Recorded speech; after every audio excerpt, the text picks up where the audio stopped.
Hello, spooky friends, and welcome to the Storytime episode of the Scariest Podcast, Woo! where we're going to read you guys some awesome homegrown horror that you've sent us. Indeed, we are. I'm super excited. We just got back from vacation. What was it, yesterday? I feel like it's not been very long.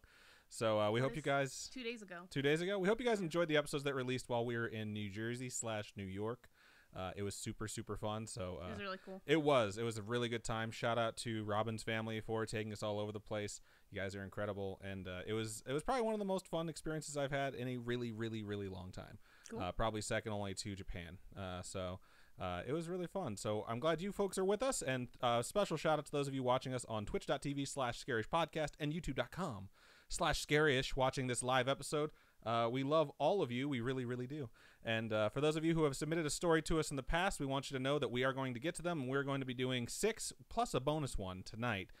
So homegrown horrors are essentially what, Robin? Spiritual experiences? What are those things called? Paranormal experiences, like sleep paralysis episodes, weird, strange, supernatural things that have happened to you. Indeed. So if you guys have anything like that has happened to you, please reach out to us, and you can email storytime@scarish.com.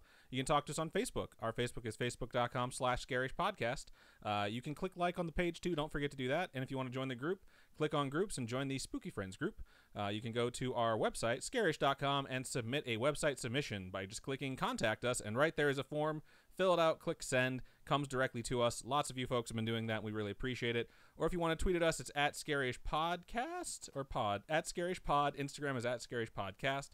Or you can join our wonderful Discord server, which is always super fun. Yeah. Best way to do that, you can either message us for an invite, or you can go to scarish.com, and then you have links to all of our social medias. Just click the Discord one. It'll take you right there. That really is the best way to get to us on Discord, because it's just a couple clicks and then you're there. That said, I'm going to go ahead and start. I'm going to lead with a bonus story. So this isn't exactly a homegrown horror. This is a response that we got to a topic that we did. And this is from the Christmas episode. This has been here for about 2 weeks, and it was kind of sitting, and I'm like, you know what? Since we're still kind of close to Christmas, I kind of want to cover this right now. And this is from Alicia, and she let us know on Facebook that she had a Christmas miracle as well. So I'm going to lead off with that one, if that's cool. Cool. So it starts out like this. I listened to the Christmas episode today, and I wanted to share my Christmas miracle. Like 15 years ago, my cousin, who was about 6, was staying with us, and so was his dog, while his dad was on a rig hitch. I don't know what that is. I don't know what it is either. This dog was mine at first, but he was a pit and was too much for me to handle at my age. I ended up giving him to my uncle, and he trained him. He was one of the best dogs ever. His name was Black Tip Tagalog. We called him Tipper for short. I love when dogs have really, really long names. It's like, especially when pets in general, have super long names. I like when they have human names. Really? Yeah. You just like to name them like they're people? Yeah. I like when they have names that like humans don't typically name their kids. So it's like just something over the top ridiculous. Like what? Like Sergeant Slaughter. Oh my goodness. I knew a guy who had a corgi, and he named him Sergeant Slaughter plus a bunch of other stuff I can't remember, but we all just called him Sarge. I dated someone who named one of their birds Murderface. Murderface? Yeah. Yeah, that's something I would name my kid. It's a beautiful name. I want to name my daughter that. So the dog's name is Tipper. Anyway, one day he got out of his pen and ran off. Someone said a girl stole him. I don't know what happened. All I know is he was gone. My little cousin was asked in class what he wanted for Christmas, and his answer was that he wanted his dog back. That is super sad. Like, imagine being the teacher who hears that from a kid in your class that's lost their pet. On Christmas Day, we had just pulled into our driveway from a long day of family time when, I shit you not, this big-ass white and black pitty comes running down our road to us, and it was Tipper. We got him in the house and realized someone had peppered him with a shotgun. I sat there all night popping little BBs out of his skin. Okay, I'm glad it was birdshot and nothing like a slug, because that would have definitely damaged the dog more. He didn't care. He was just happy to be home. My uncle and cousin had that dog until the day he went to doggy heaven, and that's the end. That's super good. That's a really nice Christmas miracle. Really that's a movie Christmas right there. Miracle. It really is. Like, I'm pretty sure that's going to be the plot of that movie that's coming out soon about that dog who gets lost. Journey Home or something. I don't know what it's called. He makes friends. The new Homeward Bound. Yeah, he makes friends with a puma at some point. That's all I know. But that seriously could be a movie right there, because that was really, really good. So thank you for sending that. I know we've had a lot of response to the superstition episode, and you guys have been using that hashtag superstish-ish, or hashtag superstit-ish, to let us know superstitions that you have or your family has, and some of them are really, really good. And I'm going to gather all of those up and do a recap at the beginning of next week's good. episode. I was thinking about that there's today. So many, and they're yeah. so good. So if you have a superstition that you adhere to, definitely send those our way. We love the feedback from you guys. And I got to say, one of the things I brought up on the superstition episode was about Jennifer Aniston. And when she flies, she always steps onto the airplane with her right foot and taps the outside of the airplane twice for good luck. I did that for all 4 flights that we took in the past week since we've last spoken to you folks. Every one of our flights went completely amazing. Yeah, it was really good. Even the one that got slightly delayed and they said it was going to be a really bumpy ride and a really rough landing, it went like super smooth. So I was like, hey man, that shit works, and I'm going to be doing that from now on. So super cool. Before I move into the first like proper story of the night, I do want to remind everyone that we are in the middle of January, which means we're in the middle of January Patreon push. And I just decided that I'm going to have some ridiculous like Sting music in the background when I edit this episode. Okay. Yeah, it's going to be fun. But seriously, go to patreon.com/scarishpodcast and sign up as a patron. A lot of you folks have been doing that. In fact, yeah, we are so absolutely thankful. Like while we were on the trip, we were just constantly checking, and it was just like really neat. We're getting emails from you folks. We're getting messages, and some of you guys were signing up and letting us know like, hey, you know what? I'm going to let you guys be my Snickers bar, which was the sweetest thing anyone said. Because everyone has those impulse buys. You can go to pick up gas. Shout out to Carly, who just subscribed on Twitch. She said, love you guys. We love you too. But seriously, like anytime that you decide to like tack something on or just pick something up, like you're at a gas station and you're like, you know what, I'm going to go ahead and grab this candy on my way out. Or you buy a chapstick on the way out of a grocery store or whatever. Let us be your chapstick. Let us be your chapstick. Just let us have that one impulse buy of like, it's 4 quarters. You head over to patreon.com/scarishpodcast. Sign up for our lowest tier. It's $1. Early access to everything. Or instead of like a Starbucks, you know. Exactly. You could sign up for us for 5 months, maybe 6, depending on what you get for how much a Starbucks would cost you. I'm just saying. And like our patrons this week, they got the new episode, the Superstition episode. They got that on Saturday. So they had that 3 days early, and that does happen. So it's definitely something to check out. It definitely helps us. And if we have 7 left, we have 7 patrons left, and we're halfway through the month. And if we get 7 more, then we're going to be going to the Winchester Mansion, which we are super excited to go and do. So help us get there. January Patreon push. Fun. All right. Cool. I guess before we move into the next one, let's take a look over because I've seen a lot of stream chat scroll by. And let's get an idea of what you folks have been saying to start this episode. I know Robin just got her rig up and running, so she doesn't have a ton of Twitch chat, but we'll go through all of it. Shout out to MemTV. MemTV was first in both of the channels, and they said, "A first," and I replied, "First." Oh, I was so like, congrats. Confused by that. What do you mean? I didn't realize you were saying like agreeing or like, you know what I mean? Or like competing confirming. for it? No, I was confirming. Good work, MemTV. Looks like Cleo's here, Alexander's here, Chessicat's here. Lots of you folks are here. Swampy Boy over on YouTube says, I'm ready for some spoops. We're going to spoop all over this place right now. Wow. Let's see what else we got here. Half Dog. Someone named Half Dog is in YouTube. I'm a doggo looking for Scaws. SCAWES. Scares, maybe? Like scares? Okay, I cool. can see that. Right on. I hope that woo wasn't too loud, by the way. I forgot that I had to do that. And so I don't think I turned my head before I started, so it might have blown out the eardrums of all of our listeners. The first time we went live, we could hear my woo in the other room on the TV because Robin's sister was watching it, and it was just way, way too loud. So good to know. Jaxie Babe says, my first love stream. I'm so excited. Live stream. I think love stream is more appropriate. Oh, wow. Because we love everyone. Well, Valentine's Day is coming up, so, you know. Thank you for joining us. We do appreciate it. Carly says, my corgi was Ein, as in Einstein. That's a good name for a dog, too. Let's see. Someone says, I'm glad you made it home safe. That was Half Dog over on YouTube. We are too. I am like a nervous flyer nowadays because we had one really bad flight, and American Airlines, they don't sponsor our show or anything. They have reinstilled my faith in flying because I've had really smooth flights like every time we've flown them. So yeah, that's been really good. It's not so much me stepping over with my right foot and 2-tapping as much as it is the pilots or whatever. I don't know what it is, but we've had really good flights. So it's been really nice. What else do we have in this stream chat? That's pretty much it. You guys were very attentive through that story, and I'm glad to see that. So, Jaxie Babe says, love stream is so appropriate. It's very true. So, do you want to read your first, or do you want me to go ahead with my first proper one? You can read first. Okay, cool. So, I'm going to go ahead and mark this, and then I'm going to move in to the first story, the first real story of the evening. What's your transition? I don't have one. I'm trying to think of one. My brain is tired. I haven't drank my coffee yet. I start drinking as soon as Robin starts reading. So this first one that we had for like the regular story time has the subject of story time. And it starts out like this. Hi, guys. Hello. Hello. I've been listening to Scarish for a while at work via Spotify. Shout out to Spotify. I really love you guys because you don't sound stupid and cringy reading these stories. I appreciate that. I hate it. I hate listening to stuff that sounds cringy. I really do. Like what? I don't know. Laura's sometimes cringy for me a little bit. Everything on Ghost Adventures is super cringeworthy. Okay. Like when I gouge out my eyes and like puncture my eardrums, cringeworthy. So I'm trying to think of how would it sound stupid? Like reading it. What different way would we read it? If we just sounded fake, I think Okay. that's what cringeworthy would be for me at least. All right. So we're not that. That's a good thing. Thank Yeah. you very much. We appreciate that feedback. It's fun because you make jokes, and that makes the podcast unique. Anyway, it's my first. I like how they say you make jokes, not that they're funny. It's like we know that we don't. They don't land sometimes. So anyway, it's my first time sending a story here at Scarish. So I'll be sharing my first time seeing some shit, and in parentheses, creepy stuff. I'm glad. I always look behind me when I was I'm gonna say done. glad you cleared that up because I can't remember the first time I checked the bowl, but I was about 5 years old. So yeah, that's around the time that would happen. Either way.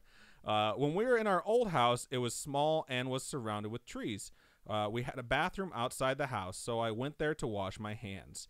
It was around dinner, so it was dark. As I was outside in the kitchen door, I saw a disembodied head on a tree.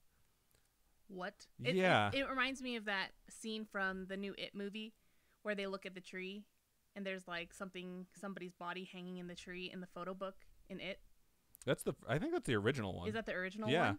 Okay. Because they don't have the book in this one. They have the slider thing, the slideshow thing. Okay, yeah. So yeah, for me it's the whichever one where the kid is looking in the book and he's flipping through the pages and each page is just a zoom in of the picture. And it has super creepy stuff over and over and over. And you start seeing the clown everywhere too. Yeah. Yeah. Right on. Okay, so they step outside the kitchen door. They saw a disembodied head on a tree. It was up there on the tree branch looking at me. I was scared AF, which I believe means as fuck, and ran back inside the house. That's the first time I saw some shit. After that, appearances started. It was random up until my early teenage years. Then we moved into a new house, and I saw a lot of shit in there. So I'm going to share the most creepy shit I've seen. In parentheses, please excuse my grammar. As you already know, I'm pretty used to getting shocked when I see ghosts around the house. Yeah, I think everyone, just about everyone at least, would be around the same page as you. I'm already in high school by this time, and I usually brush them off because they just stand there like some chump. In parentheses, the creepy entities. So right. They're just staring at you, and it's just like, what are you doing here?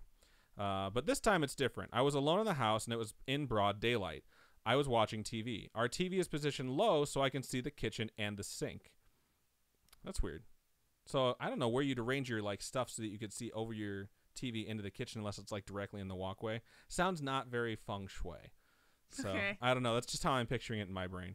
What's her face? The chick from Netflix? I'm not sure if she would adhere to this. Marie Kondo. Yes, Kondo. her. She would be like, I don't know. Does this bring you joy? Except she would say it in like Japanese because she doesn't speak that great of English. Okay. Just I think saying. she speaks okay English. She just usually says stuff in Japanese, which I appreciate. I don't speak very good English either. So Okay. I was watching some TV while waiting for my family to arrive for lunch. Then I looked up and I saw a lady in a long white dress sitting up in the sink, like a frog position.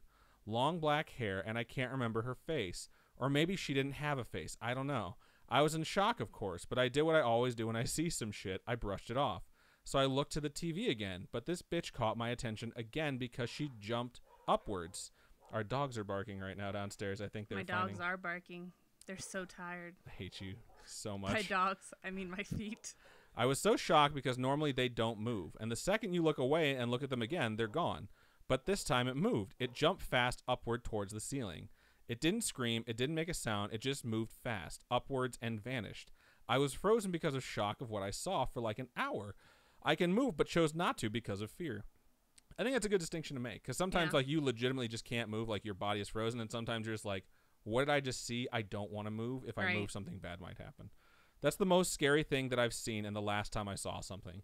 Once I got into college, I moved into a dorm room, and nothing happened ever since. That's kind of weird because a lot of dorm room stories are usually really haunted, so it looks like you got a good one. I also don't sleep with the lights off unless I have someone with me. I'm easily spooked. So I love this podcast because your jokes make it easier for me. This is very long. Feel free to share on the podcast. That's a good thing. Thank you. We're glad because like sometimes I do stuff on purpose. I do really creepy topics, so I'm glad that they don't creep you out too much. And they said thank you and smiley face. So Awesome. smiley face Thank back you at so you. much. Thank you for sharing that. That one's really, really weird. Like seeing a severed head, it's not so much as seeing like a ghost to start off with. It's like seeing like possibly a murder victim.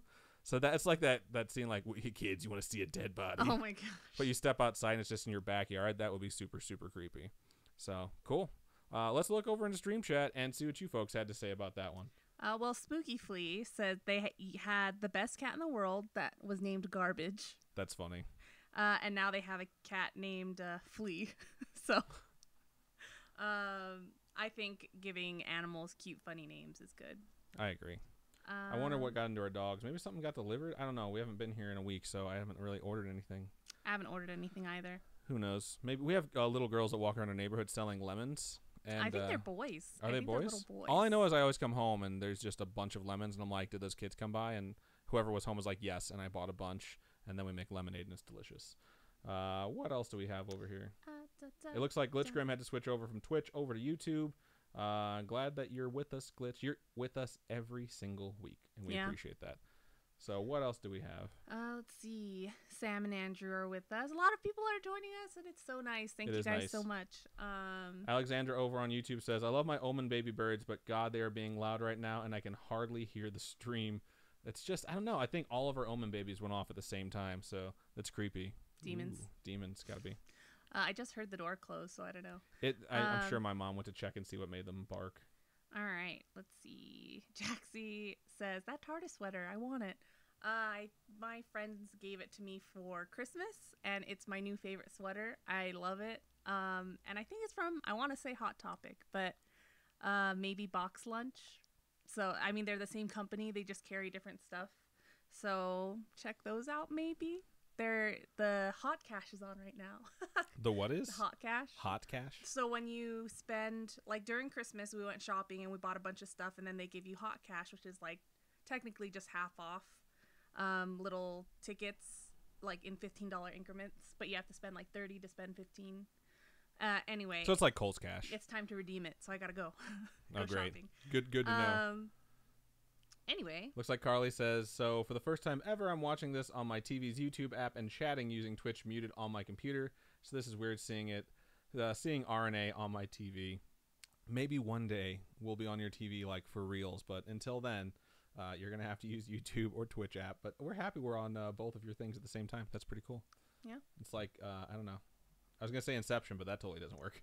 I want to say my creamer is bad, but I can't tell. It looked bad. I didn't want to say anything because when you put it in there, it like curdled and it floated to the top. It's so fine. I was like, that's gross, but if it's what she wants to drink, that's fine. I'm young, right? My immune system's still pretty good. Yeah, I hope so. Swampy Boy says, when life gives you lemons. It's like when life gives you lemons, you sell them to people around the neighborhood. And that's pretty ingenious. I hear they're cute kids. I've never actually seen them. I've never either. It's possible my mom goes to their lemon tree and just steals them and tells us that she bought them from children so that we won't suspect anything. But she's really stealing all of them. I don't know. Let's see. Ulri says, I love your Eeyore mug. I love Eeyore. Eeyore is one of my favorite Disney characters just because he reminds me of myself, where he's just super mopey and depressed, but everyone loves him. Wow. For whatever reason. That's a weird description, but I mean, if it's flattering, I guess that's an okay thing. You don't have as big of ears as Eeyore, but I don't know. You can pull off Eeyore. There's a lot of different Disney princesses you can pull off. So that's a good thing. All and right. Eeyore isn't a Disney princess or anything, but I was going to say, like, those two things don't match up. I'm just saying there's other characters that I think you also relate to. So let's just pull out of that and just move into the next one. How about that? Does that sound good? So, la la la. Give us a wonderful transition.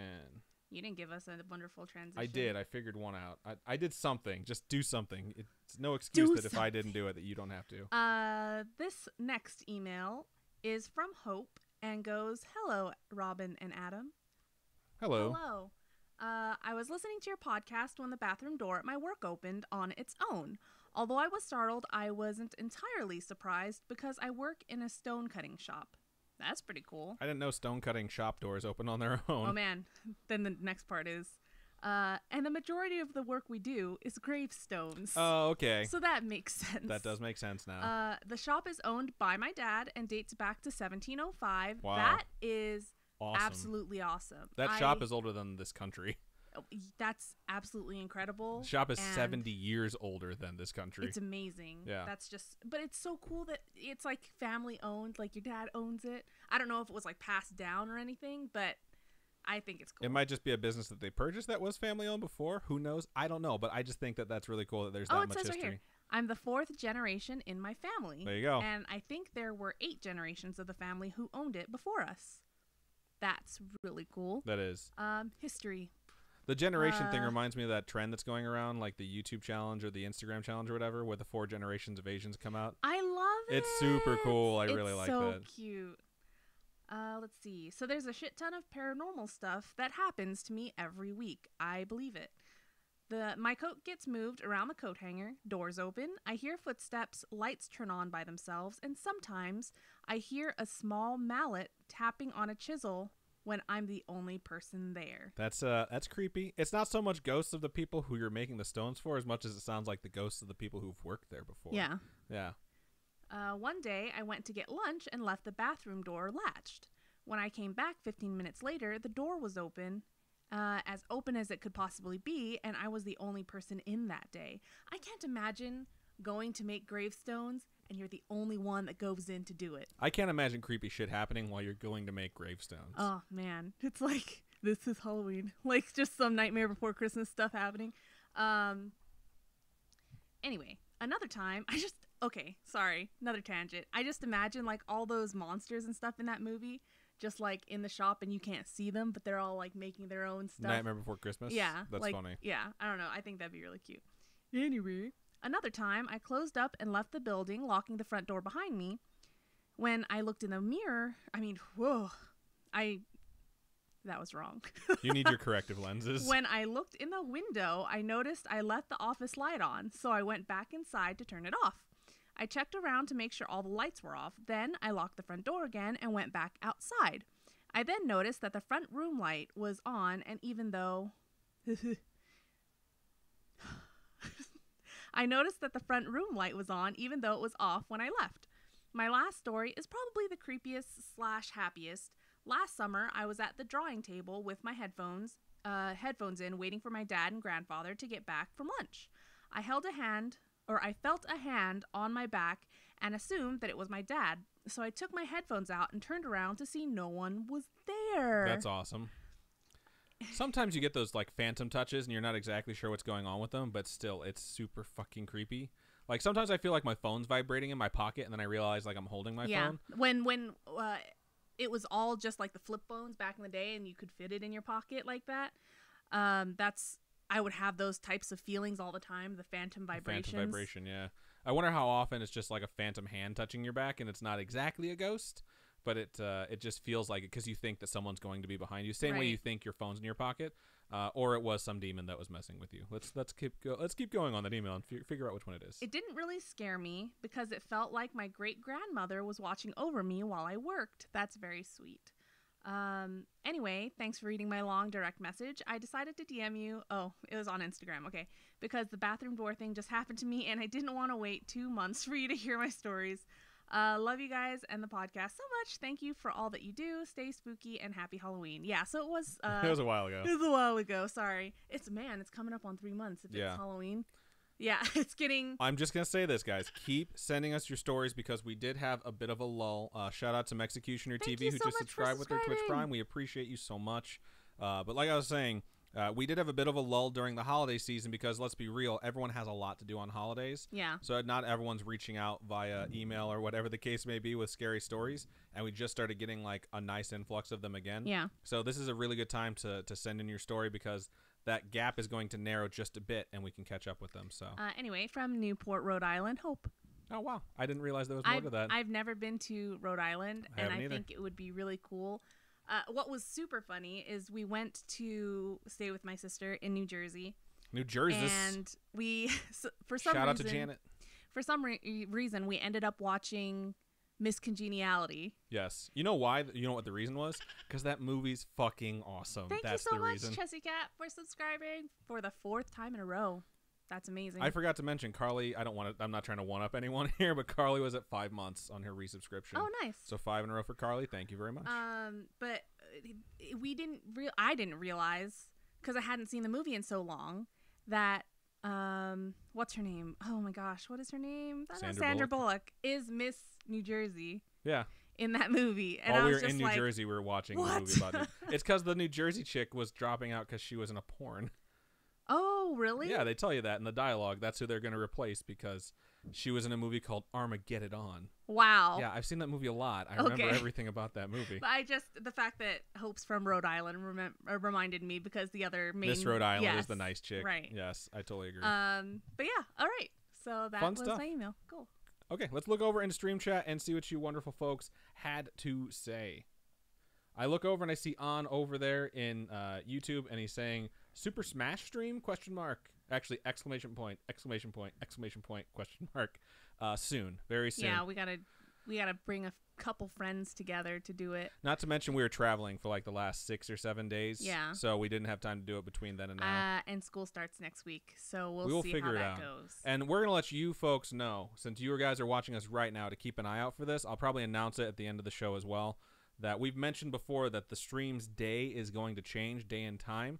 And where we're at right now, we might not have to change it, correct? It's available. You're available to do it pretty much any night. Any night. So what we're going to do is check and see with the Spooky Friends as a larger audience which days work better for everyone, since we are going to have that availability, which would last basically until September of this year, because this semester and then the summer vacation, we could basically keep going on the same night and same time for that entire length of time. School starts in August. Yeah. Well, I figured September, end of August, whatever. But the point is that we'll have a nice stretch of time, so we want to reach out to you folks, all of you folks, not just you guys, but the ones who can't watch and the ones who want to, whatever the case may be. So look out for that poll. I'll probably try and put it just about everywhere. So if you're a patron, if you're on Twitter, if you're on Instagram, if you're on Facebook, wherever you check your social medias more often, you're going to see that poll go up to say, like, what day works best. And we'll probably I think we're probably going to keep 6:30. I think that works pretty well so far. Yeah. But, you know, we'll work out those details. But I think the day is going to be the most important thing. So keep an eye out for that.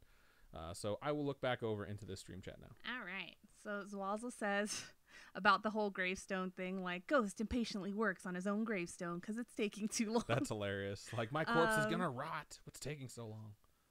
Let's see. Jaxie says, funny story. My boyfriend shares a birthday with... Oh, shares a birthday with me. Halloween. Also got to check out Hot Topic. Yeah, I don't shop at Hot Topic as much as I used to when I was younger. And I used to shop there so much because I wanted to be like so cool. I believe it. And it didn't used to be all pop culture back in the day. It used to be like all bands, like band stuff, but a lot of like goth stuff and a lot of like emo, like Trip Pants, and you know what I mean. Those big, huge chain baggy. It was a lot of necklaces. I shouldn't say necklaces. I should say like chokers that had the spikes and shit like that. Yeah, and I watched a kid get into a fight that had one of those chokers that had like the spikes on it, and this guy put him in a headlock, and we all ran over there, and we're like, "Don't move, no one move, no one move," because that guy wouldn't let go, and he was like talking shit to him, like, "You think you're fucking tough?" And that guy knew that if he moved, he was going to rip the kid's arm open, because like it was this super long spike, and he was like trying to flex as hard as he could. So we were trying to like remove his arm. And, like, he was, like, the guy that was in the headlock was actively telling us, like, I'm going to move because I'm going to rip him the fuck open. And we're like, please don't do that right now. Wow. And our teacher had just left the room. This is in high school. And we're just like, we have to get this settled before he gets back or everyone's going to fucking detention. So we got the kid to finally let go, and we had to, like, peel his arm off. And as we were doing that, you could see these giant, like, holes that just barely didn't get punctured, like, running up his entire arm. And we're like, I want you to know the reason you're not bleeding out and dying right now is because he was smart enough not to move. And with all your shit talking, he almost just did it anyways. Wow. You never do that. Like in nature, you never see a predator charge onto something else's horn. Don't be fucking stupid, people. Just punch someone in the face. Just gets the job done way easier. Anyway, so Hot Topic now carries a bunch of other like pop culture stuff. I'm sure you guys have been there. And then Box Lunch is like the same company. I think they just carry more high-end stuff. So they carry like all the really nice like Studio Ghibli stuff and collector's edition items. There was a mug, like a Game of Thrones mug that I wanted at Box Lunch, and they were like, "Oh, it's $60." Box Lunch has some really nice, and but I was really just expensive like, shit. "What?" There's some really good Game of Thrones shit too. I will say that. But yeah, no, I love shopping there, and I love all their like really understated, nerdy clothes, and I think it's called Her Universe, that brand, and stuff like that carries really cute, fashion, but that just has like Sailor Moon on it, or has like Studio Ghibli stuff all over it. She is you know the what one I mean? called Sailor So Moon. I don't know. Cool. Check it out. Good advertising for Hot Topic. I know Box they're Lunch. not paying me. I just like shopping. Alexandra over on YouTube says, well, my cats are calm at least, which is good. I don't know what our cat's doing. Almost every time, as soon as we end the show, as soon as we open that door, the cat bolts in and sits on the desk and just sits here and meows. Did you post a picture? I sent her a picture earlier today because I was getting the studio set up because the camera was tilted and I was having issues. Yeah. But it was just me sitting here and the cat sitting here, and we were both looking at the screen. You should post it. So I took a screenshot of it and I sent it to her, and I was like, our producer or our producer. I thought it was hilarious, but I guess not. I'll post it to Instagram or something later. Right It was on. really cute. Glitch says, do they have black eyes, these children selling lemons? Wouldn't that be fucking hilarious if you found out the black-eyed children were these supernatural entities and all they really wanted to do was sell you fucking lemonades? But everyone freaked out because they didn't know not to do that at like 3 a.m. Yeah. That'd be funny. But I don't That'd know. be creepy. I've never seen these children. They probably don't exist. Silverbit Sit says, I get these deep scratches on random places on my stomach when I wake up. I now have 4, and they look like something really sharp grazed my stomach. I thought maybe I was doing it in my sleep, but I don't have any nails. I even tried scratching myself to see if it could be replicated, but I couldn't. It's so bizarre. 2 quick things. 1, do you cut your nails on your bed because maybe one got stuck in your mattress and you roll over it when you sleep, or not mattress but blanket? And 2, that happened to my friend all the time, and even though we couldn't figure out what it was, we decided that it was called Scratch Bandit. So he would wake up with scratches in the morning, and I'd be like, got hit by the Scratch Bandit. It makes it less scary if you're dealing with like a demon. To just name them the Scratch Bandit. Okay. So I swear, he lived with me for like a year, and he would wake up with scratches constantly. He was also the person though that would come home from work, and like he'd have a bunch of stuff in his pockets, like change and keys and wallet and phone, and he would throw them all onto his bed. And then about Lee? And then lay on his bed. Yeah, he would wake up with fucking pennies on his face. Like he'd peel them off, and Abe Lincoln's face was still there because he's stupid. And it would just drive me nuts. Like, why don't you just put your shit on your desk, bro? Like, why do you throw everything on your bed? Shockingly, he was the one who always got hit by the Scratch Bandit. So, I mean, just saying, don't be Lee. Okay. So, moral of that story. This is probably the one time he's gonna watch, and he's gonna text me like, "You're not standing up in the wedding anymore." Oh my gosh. Okay. Meadow says Panda will play Super Smash with us. Hell yeah, That would dude. be That would be cool. super fun. Jangmi says, buy my shampoo, please. I'm a broke bun. That's funny. Me too. Us too. Yeah, It's hard taking rough life. It's hard taking planned vacations when you're still unemployed. You have all the time in the world to do it, but it's definitely not fiscally. I don't know what the good word is for that. It's not a great financial decision. That said, we did pretty well, and Robin's family were incredibly generous and tried to pay for us pretty much every single place we went. Yeah. It was one of those things where you have to fight to try and pay for yourself. So they're extremely nice people. Swampy Boy over on YouTube says, selfish ass ghosts don't understand how expensive lights are. Seriously, man, why are you flicking on the lights when we're not there? You're just running up that bill. The worst thing would be if they were just turning the air conditioning on in the summer. Like, can you imagine that shit? Like, you leave the house like 76. But didn't we have this discussion before where it's like ghosts just make it cold, so it's like free air So conditioning? you should get haunted in the summer. Yeah. That's true. Let's see. What else? Glitch Grim over on YouTube says, I want to do a show called The Walking Dad, where dad, halfway asleep, walks around muttering to himself and turning off lights, going, they don't pay for themselves. That's hilarious. All right. So, your turn. ASFD says, Evo, how's it hanging, guys? AO. AO? I can't see because it's actually cut off. I just see E, then it looks like VVO. There's probably Y's. It's hanging good. I guess low? I don't know how to respond to that. It's hanging well. I don't want to know how you're hanging. Gross. It's not I'm seated, so everything's going great. Thank you so much for asking. So I guess a little bit to the left. I'm not gonna quote the full thing. Do you remember what the full thing is from Liar No. Liar? In Liar Liar, someone asked him how's it hanging. He says short, shriveled, and always to the left. Oh. So it's a funny joke. Okay. It's a good movie. Go watch that. Cool. So I am going to go ahead and move on to my second email of the night, and this one's subject. It doesn't actually have a subject, so that's fun. But it's from Kaylee, and it was sent to us on Facebook, and it starts out like this: Hello, Adam and Robin. Hello. Hello. I just wanted to add in a little note. Thank you to Air Dude who came in to renew their Twitch Prime, and now they're leaving. Thank you. Hello and goodbye. We appreciate that. Thank you so much. The email goes on. Hi, my name is Kaylee, and I've been listening for months now, and I cannot get enough of you two. Hashtag couple goals. Aw, thank you so much. I reached out to you guys on Instagram a bit ago, and as promised, here are one of my many stories.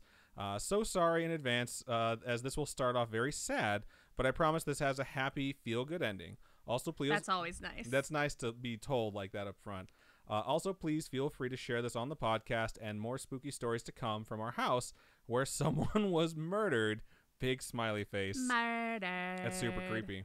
The story requires a little backstory to understand, but I'll try and keep it brief. When I was 18, I fell in love with a man I can only describe as my soulmate named Rudy. Shout out to AirDude68. The thing just went through, so you're seeing it right now. Happy subversary. Haha. That's 2 months in a row. Thank you one more time. Baby, one more time. I hate you so much. I knew you weren't going to let that go by. So, fell in love, soulmate named Rudy. In parentheses, I know it's cheesy, but it's true. He was an amazing man with a heart of gold and the most infectious personality ever. So in 2009, I was a week away from leaving school in Montana. I was super sad I was leaving him in Colorado and didn't know when I was going to be back, but he was so proud and supportive of me going, so I felt a bit better. I will never forget the morning my heart literally broke inside my chest. I was home alone, and in parentheses, my younger sister and brother were still in school at this point, and I was working on a project when my mom called me on the house phone as my cell phone was charging. Her voice was shaking, and I could barely understand her at first. I told her to take a breath and slow down.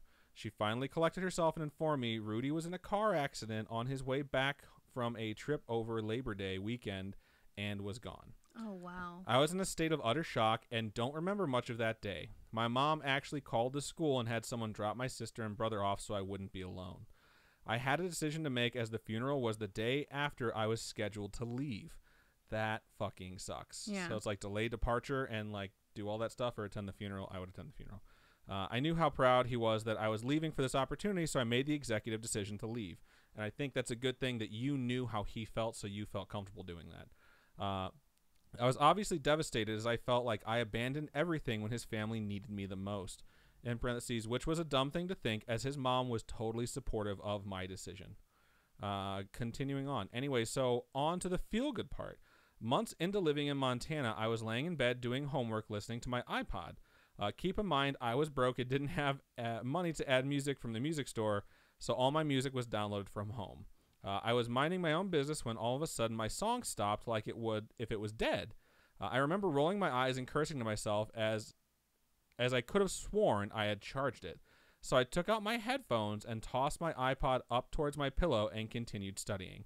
About 10 minutes later, I heard soft music. At first, I thought it was one of the other girls in my dorm, but slowly realized it was coming from my headphones. That's creepy. The best I could describe the sound is kind of like the love theme from Jane the Virgin. I've never seen that show. Never seen it. I just sat there and listened to it. After a few moments, I felt like someone was hugging me from behind, and I could smell Japanese cherry blossoms. In parentheses, which I forgot to mention was always the scent that reminded me of him. Apparently, I was zoned out of my bed. Tears streaming down my face, overwhelmed with a feeling of warmth and love I hadn't felt in months. My roommate came in and finally snapped me out of it, and the song was gone. I looked down at my iPod, and it was, in fact, dead. I really believe it was my Rudy Bear. In parentheses, Aww. he hated that nickname at first, but eventually caved, popping by to let me know he was still around and giving me a hug. I'm sorry this is kind of sad, but I actually feel blessed to have had such an amazing experience. I may or may not be tearing up while I write this, remembering how happy this made me. Anyway, hope you enjoyed it. I'll be writing again with the spooky stories.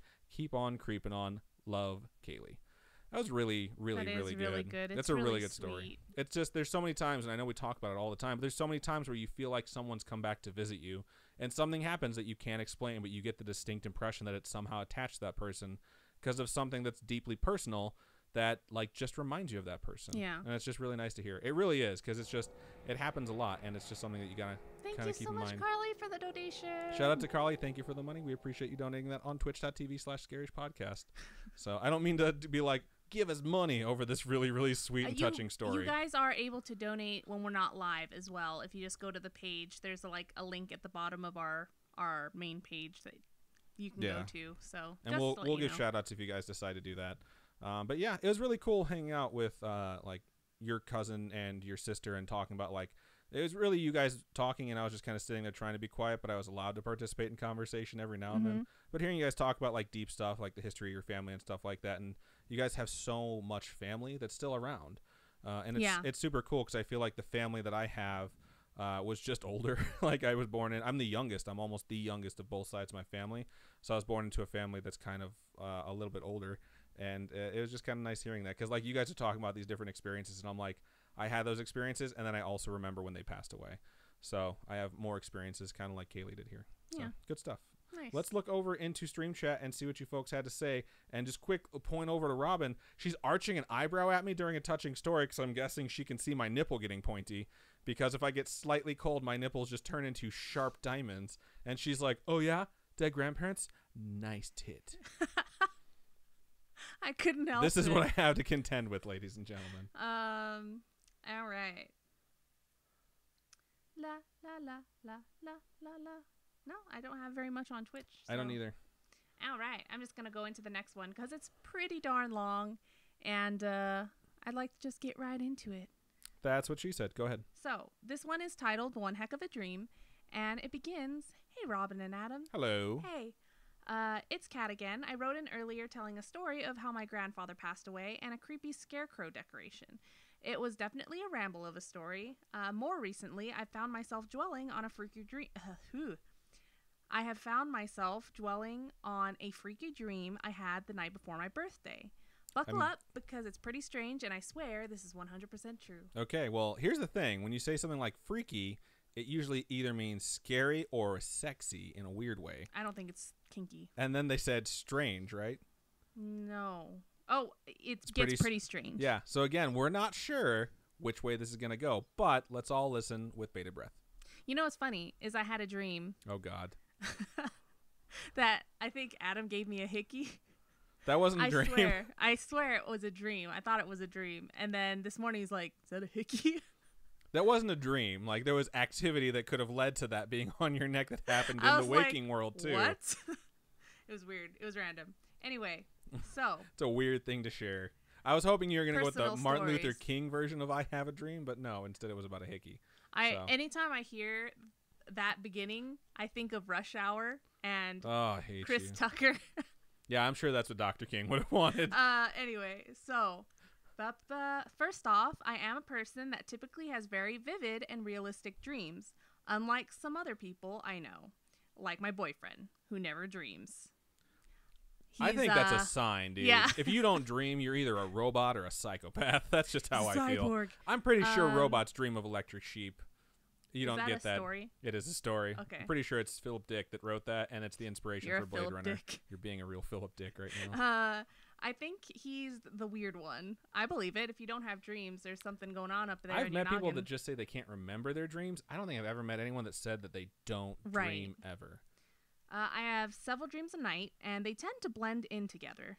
It can be anywhere from a lucid dream where I'm pulling nail polish out of a bottle and putting it back in, to a horrific nightmare where I'm being chased by a golem or a murderer. In those dreams, I always tend to end up killing the thing chasing me, which I think is pretty telling of what I would do in a real case scenario. I've had dreams of being chased, stabbed, and even being kidnapped by a serial killer. Wow. That's intense. What are you watching during the day? What do you listen to, read, or watch before bed? Because you might want to change that up. I had dreams that I was a public service worker and I was being yelled at by my boss, who was, in fact, Leslie Knope, and I realized I had to stop watching Parks and Rec before bed because I was like, she's such a good boss that she's even bossing me around in my dreams to do shit. And I was like waking up like tired, and I was like, Jesus, like I need to stop watching this show before we sleep. Sometimes I'll have dreams where I do something so intensely in my dream, like running or uppercutting. And I wake up and either my leg is in the air or my arm is in the air or I've just punched someone. Right. So yeah, I've been struck multiple times from Robin's dreams. So it's a good thing that's not reversed because I'm pretty sure I'd be in jail because I've been struck hard to the point where I'm like, I think I might need to sleep in a different room. One of my Sorry. Ooh, burpee. Did you burp? I burped at the same time. Oh, twinsies. Yeah, high five. I looked away, though, because I'm not gross. So, no, one of my close friends told me, I think she kicked or kneed her husband really hard in her sleep once, and he was like, oh man, my kidneys are fucked, because he woke up to go to the bathroom. Did he He's pee like, blood? yeah. Oh He's my like, God. that's not good. That's really bad. That means Yeah. you took a really, really hard hit. Yeah. So he's like, I hate you. The worst thing I've ever done is I was like adjusting, and sometimes like I put my hand behind my head so I can sleep like that with like a prop up. I don't want a full pillow. I just want a little bit of lift. And I went to do that, and I totally elbowed Robin right in the head. And she woke up like, what the fuck? And then she went right back to sleep.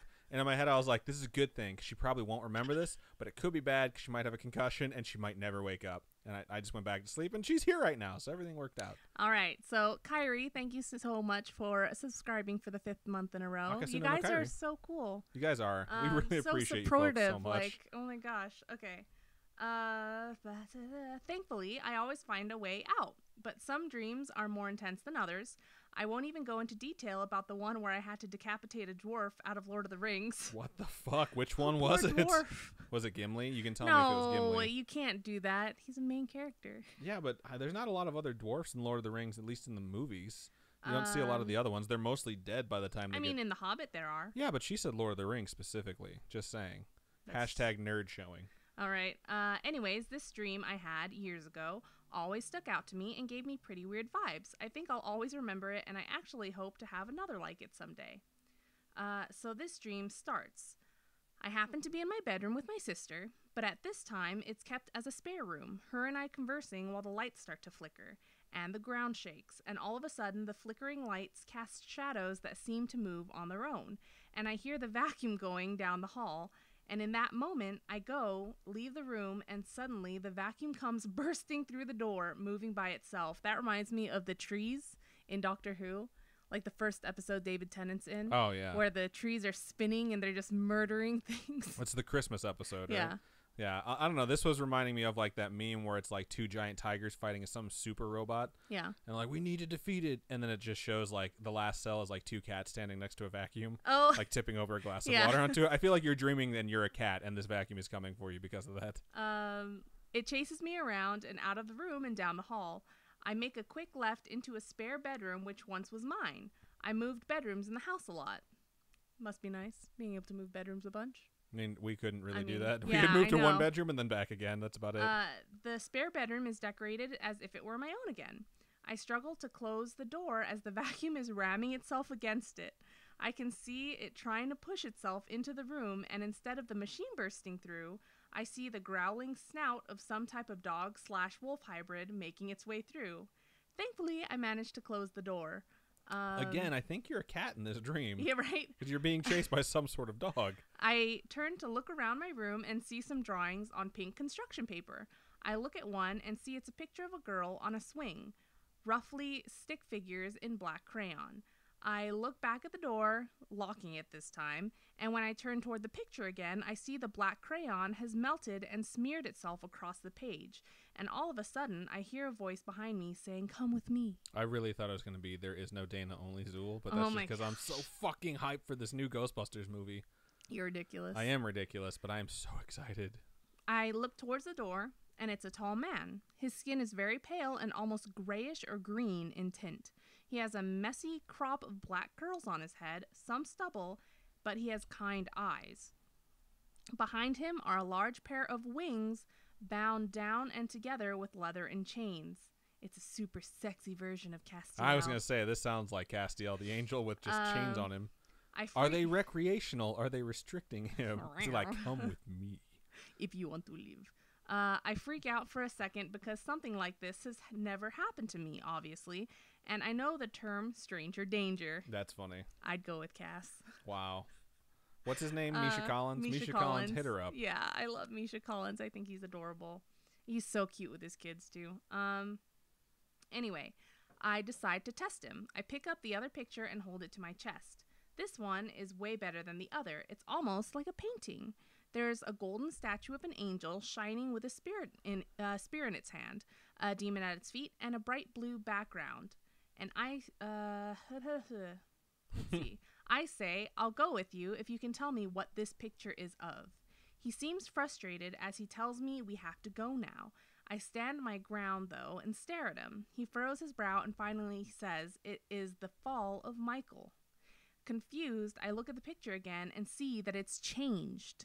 That would freak me out. That's weird. Now the picture shows a more decayed statue with chains restraining it as the demon escapes. At this point, I'm like, okay, he's legit, and I walk towards him. What the fuck?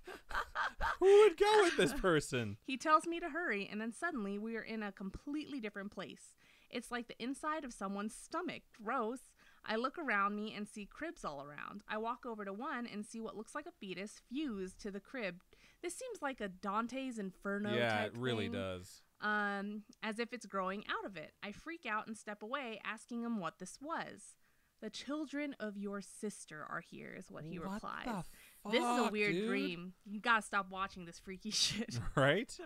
A hearty laugh comes out of nowhere from a pretty hefty man reclining back. He seems to be relaxing. The mystery man whisks me away again, and we're looking down upon a courtyard from a balcony. There's an elderly man walking to the middle of the floor in front of the hefty man from before. He's carrying something, a scroll maybe, and using a walking stick. I ask the mystery man who that is, and he replies with, Jesus Christ, don't touch him. Wow. Do you think he was actually saying that's his name, or was he just like really frustrated saying Like, don't touch him? Like, Jesus Christ, don't touch him. Like, stop asking me who everyone is. And I'm like, dude, I had no intention.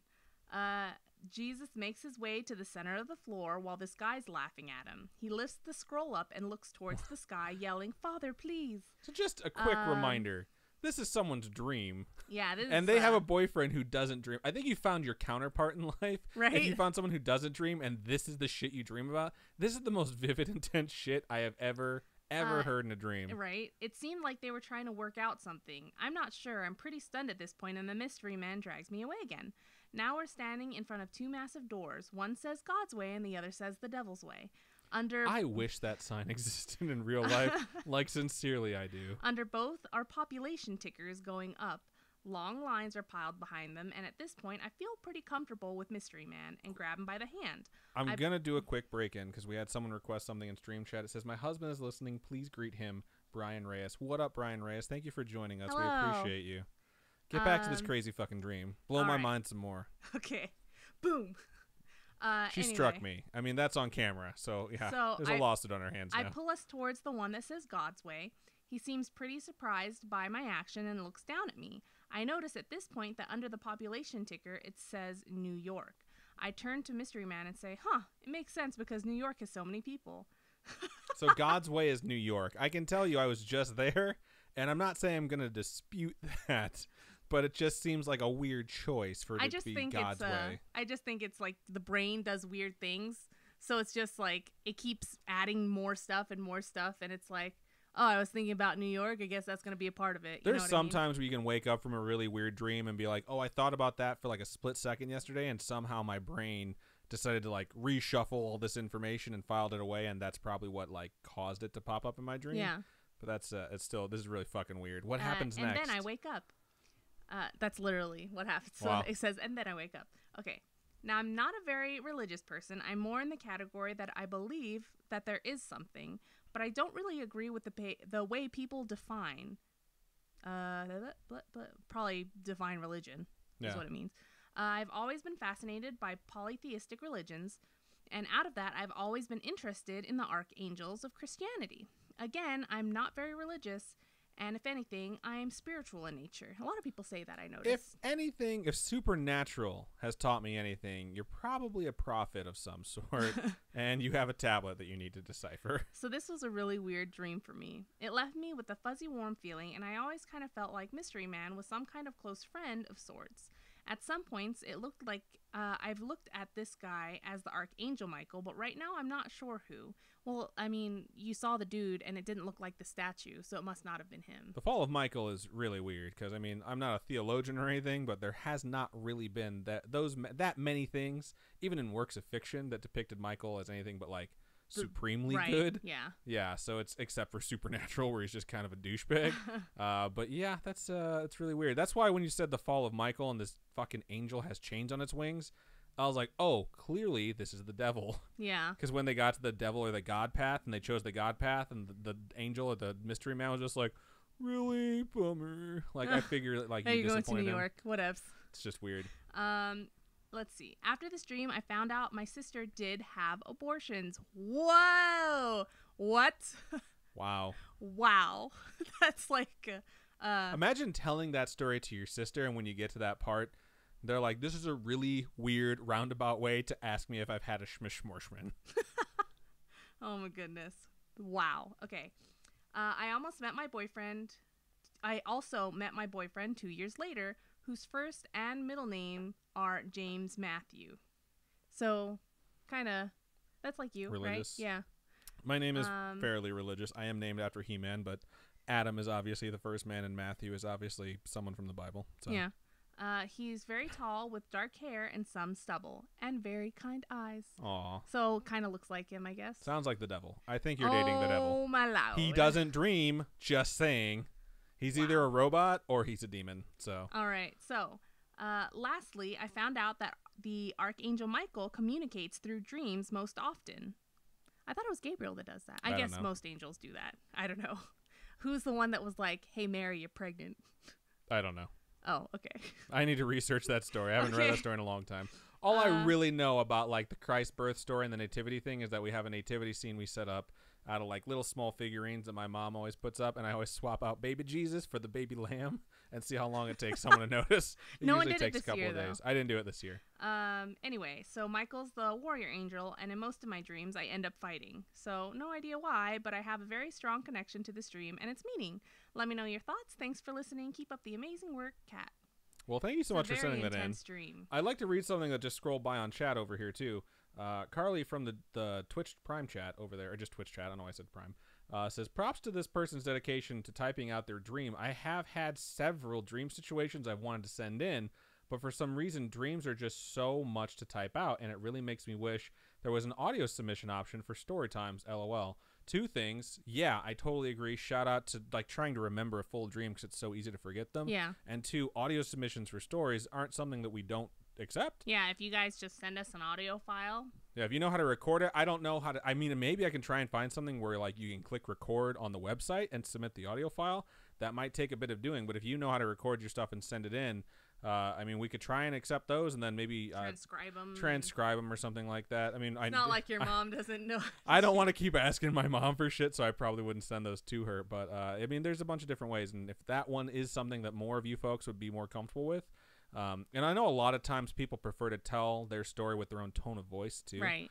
So, yeah, I think that's actually a really good idea. But super mad props to sending this long email. Yeah, it because was long. Sometimes it's really hard to remember a dream. You know what I mean? But that's a really intense dream. It is. So and I understand. Seems pretty memorable. I understand why you want to include every detail and be like, I know this is weird, aborted babies, right? But then I found out my sister actually had an abortion, and my dream was telling the truth. That is weird. I will say I wouldn't trust any fucking angel with chained up wings. Just saying. Yeah. That seems like a really, really bad sign. Like, let me just put it this way. If you're going to have an angel fall from heaven and you don't want it to use its wings, but you want it to keep them, you chain them up. That's what I would do. All so, right. just saying, that's just kind of creepy. Beware of, like, who's leading you down weird paths, especially if they're disappointed when you pick God's path, so to speak. Yeah. So, yeah, that's a good one. This is a really good email. Cool. What are your thoughts? Thoughts? And prayers? Oh, my God. Hashtag thoughts and Thoughts prayers. and prayers. Sorry, this weekend we were talking to my sister, and we were just like, it really irritates me. When all people do to help anyone to say thoughts and prayers. Right. Yeah. And I'm just like, man, can't fix stuff with just thoughts and prayers. You can't. It's like if you could do something and you choose to only say that, then you're being lazy and apathetic. And that does drive me nuts too. Thank you, Jaxie, for your subscription. You guys are so awesome. Quick reminder, if you guys have an Amazon Prime account, you can sign up apparently super quick. Because I saw Jaxie Babe ask how to do it. Someone said you go into settings and just link your Amazon account. And then you can use one free subscription per month to any channel you pick. And if you pick that to us, it's free money that Amazon keeps every month if you don't use it. Or you can give basically free $5 to one channel, and we would encourage you to choose us. Yeah, and you get a cool little icon that I made next to your text now. So now, if you're a Twitch subscriber. Something we don't do, but we could do, and I know a lot of channels that have like thousands of people that watch them. If chat is unruly or if a lot of stuff is going by at the same time, you can switch your chat to subscriber only. So that way anyone who's like donating money to the show, who supports the show, can have their say. And a lot of the channels that use that at least that I watch, is because there's trolls that come in and act like jerks, and you can ignore them rather than trying to ban everybody by just switching over. We don't have to do that because you guys are amazing. Yeah. But if you do want to join, like Robin said, you do get that icon next to your name letting us know that you are a subscriber. So nice. Sometimes people switch over to it and then take all the names from chat and do like a free giveaway or something like that as well. So maybe in the future we'll do something like that. That'd be cool. But anyways, what are your thoughts, bro? I think that's a very intense dream. And Michael, I think, is definitely that warrior angel. Yeah. So I could see why you fight a bunch in your dreams. Maybe it's just a personality thing, like you're a pretty headstrong person. It could be. But your boyfriend is, what's going on? Why no dreams? I want to check this chat because when I said that only weirdos don't dream, someone posted like, but I don't have dreams. So now I feel bad and I need to go into this chat and see who it was and have a little bit of a discussion with them on this. So let's go ahead and move over into the stream chat and do that for now. So I'll take the YouTube stuff. You take the Twitch stuff. All right. So Leo see. Chacha said bad mental picture. I'm guessing that was when I was referencing dangling or my nipples. What? You don't remember these things that happened 10 minutes ago before you started reading? Oh, but what did How's you... it hanging? Yeah, I know, but what did you just say? I just said I'm guessing he was referencing when I talked about those things. What did... Bad mental picture. Oh, yeah. Don't imagine that. Anyway, Jangmi says, I hate dreams where I wake up and then I have to wake up again because I woke up in my dream. Inception. Yeah, I hate it. Absolutely hate it. So ASDF ASFD over there said, but I never dream, man. I don't understand people that don't dream. I've always had nightmares, and then eventually they just turn into really vivid, creepy dreams that I just deal with. But I've never met people that just don't have dreams. Like I've met people that just don't remember them or stuff like that. But yeah. That is really weird. I don't know. It's probably a good thing. You probably get really good sleep. Leo Chacha always says, does anyone else say hello when they say hello? I hope you guys do. I hope when we say hello when reading these emails, everyone goes, hello. Even if you're just at work and you're listening to your earbuds in a really quiet place and your coworkers just randomly hear you saying hello to yourself, I think that's hilarious. Oh, I think it's cute, though, because then it's like you don't feel so alone sometimes when you're... I hate being alone all day. I can't handle it. I prefer it. And if I'm alone weird. all day, I'll like text my sister or something like that where I'm just like, what are you doing? Your sister, huh? And you. Good to know. Sure, and me. Anyway, Zwalza says, my husband has night terrors pretty bad, and often he hits or swings in his sleep. One time, I just barely felt the movement of him turning, and something told me to jump. I jumped out of bed just as he turned and started punching the bed repeatedly with full force on the spot where I had been laying. That's scary. That is scary. That reminds me of that show we watched, The Bodyguard. He has PTSD. Yeah, I was going to say a lot of soldiers with PTSD act out in their sleep, and it's really dangerous for their spouses. The main character in The Bodyguard on Netflix. Richard Madden. Shout out. Hit me up. Did he win? Yeah, he fucking won. He won the Golden Globe for Best Actor in a Drama, and it was on Netflix after one of our friends shit-talked him as an actor, and I was like, I actually really like Richard Madden. He fucking won Best Actor. Rob Stark. I was so happy. I support every one of the Stark kids and mostly everyone that's on Game of Thrones. Yeah, he was very, very, very, very good. It was a well-written show. Anyway, he has PTSD in there, and there's a scene where someone tries to wake him up, and he ends up, like, choking this chick out, like, freaking out, and it happens. He has a good body. He's naked in that show, too. It's not... I think he has a better body than Jon Snow, but he doesn't have a better butt. Kit Harington wins on the butt category. Squats. Kit Harington has a better butt than Daenerys Targaryen in that sex scene. Just saying. I agree. She has a pretty good butt. Sorry. I agree. Emilia Clarke, hit me up. We'll talk. This isn't like I'm trying to hit on you. Let's see. Carly says to Jangmi that the dreams where you wake up within a dream are the worst. They are the worst. Like you've already gotten up, gotten dressed, and gotten ready for your day, and then you find out it's a dream. And then you don't feel rested when you wake up because you feel like you've already gone through your daily routine. That sucks. The ones that irritate me are when everything goes right in my life during that day. Like, oh man, this happened. Like I got a promotion. All this great stuff is happening to me. And then I wake up and I'm like, life sucks. What the heck? Yeah, I get the promotion dreams a lot. I get the two sides of that coin. I get the promotion dreams a lot, and I get the why haven't you done your work? Like we're gonna have to fire you if you don't like step up your game. And then I'm like, I don't even know what my fucking job is because it's a dream. Leo Chacha also said she's probably listening to Scary-ish when we're like, what the hell are you listening to before bed? It is probably our show. That is hilarious. What? Do you not listen to me when I speak? Oh, I see it. Okay, cool, fun. Sorry. Leo Chacha says that was Gabriel. Gabriel. Yeah, I apparently knew it was communicates through Gabriel. dreams. Good call. I went to Catholic school too. So did Leo Chacha. Like the next thing says, years of Catholic school. Yeah, so I went to Catholic school when I was younger. So that's why I was like, oh man, you don't know that angels like communicate in people's dreams, because that's what happened. Gabriel came in a dream and was like, BT dubs, you're pregnant. It's Christ. Have fun with that. Just is gonna be pissed. Anyway, let's see. Continuing on. Alexandra over on YouTube says, well, I know I'm going to have a spooky day. My narcolepsy meds aren't doing their meds. I'm guessing it's supposed to be meds. Narcolepsy meds aren't doing their job, and I'm seeing some strange ass things. That has got to be super rough to deal with. Yeah, I can't imagine having narcolepsy. That's really hard. And I know movies make fun of people with narcolepsy all the time. It's just a stupid punchline that lazy writers use. I can't handle. Like, one of my favorite things to say is like, that's lazy writing, because it's funny to do. But then when you actually start thinking about like how easy it is to make a stupid, shitty joke, or to take something that's just really not funny and try and be like, well, look at the wacky side of this. It's just being lazy. It's like you couldn't think of a good joke to say, so you just thought of something stupid. Carly says, with a family of 5, I thrive off of just the thought of being alone all day. Yeah, that is I can see rough. that. I prefer if I'm working to be alone, because I can get so much more done if I'm by myself, and people just bother me. Like, they get in my way, they ask me stupid questions, and like, I like the team I used to be on, because my team was always, it was a ton of work. We all split it up, and we're like, everyone do their shit. And everyone would sit down and like silently support each other. And if you really needed help, you could ask someone for it. I've never liked it when I have a bunch to do and then someone is asking me a bunch of questions that they should already know. So I don't mind like telling people stuff. And this comes from years of being a manager or supervisor, of like thinking like, man, I could get so much done if I just had like some time alone. Yeah. And so when I was doing technical writing and I could just sit down and be like, here's a million things I have to get done, spend 9 hours working and go home and be like, man, I got a lot of shit done today.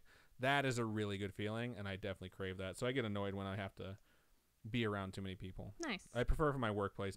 My ideal workplace is being at a desk, doing work with earbuds in, listening to a podcast, so I can keep my brain like slightly distracted while I'm just powering through all my work. How I work at work is I'll put a show or a podcast or something with constant talking on, and I'll have my headphones in. And then that way, like today, I think I got like 4 plans done. Some days I only get like 1, maybe 1.5 done. That's funny. So today I got so many plans done. And it's because school starts next week. So I'm like, I need to get all this done so I'm not stressing about not being able to come in constantly once school starts. Right. And so everyone around me was like talking in their cubes and having a good old time. And I'm in my cube like, do, must type, must draw, must do Working all your this ass stuff. off. Yeah. And I got so much done, and I feel bad for my coworker that has to QC all that stuff, because I looked at her area where I drop all the plans off in, and it's just like 8 folders because I've like piled them up the last 2 days. Good. Give her work to do. That's job security for her, and should be for you. But now she retires in 3 years. Lucky. That's funny. But yeah, no, I enjoy having something like in my ear, especially medical shows. Those are my fave because I've been watching The Resident.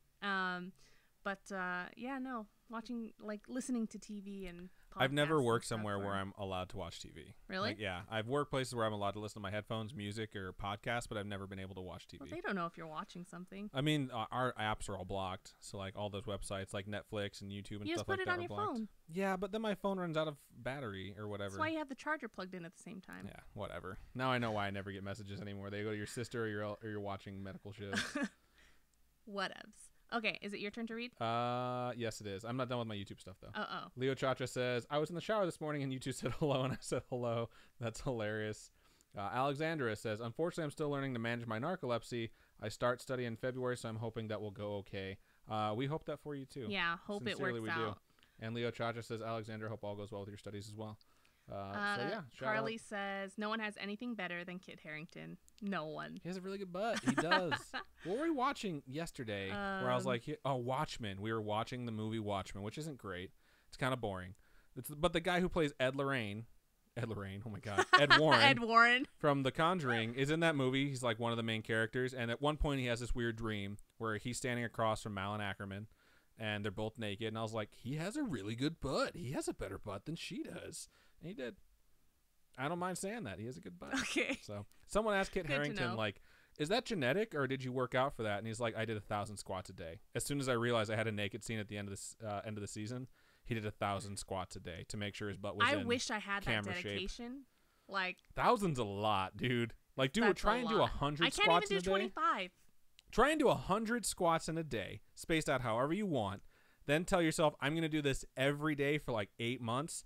And then I'm going to do it, like, once you get to 100, be like, okay, multiply that times 10. That's how many squats you're going to do. That's so how you get a Kit crazy. Harington butt. Carly says Grey's Anatomy comes back on Thursday. I can't believe that show's still going. We're still on season 3. Need to put an asterisk. You can do that to get a Kit Harington butt, or you can be his aunt. Wow. Incest joke. That show's so good. Oh my god, stop. I think that was a good Oh, joke. You might not gosh, like that okay. one. I did.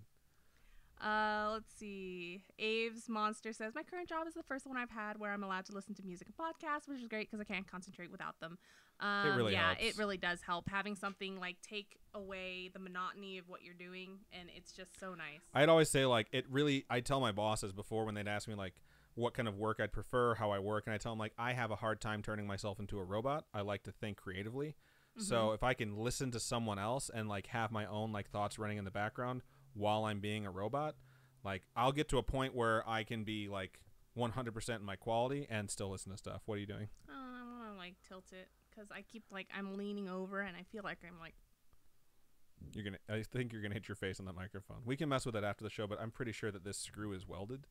So don't know how that's gonna go. But I'm gonna move on to my last story of the evening, and it starts out like this. The subject is homegrown horror, and it starts out, hi. hi, Hi, Heidi hi. ho ho.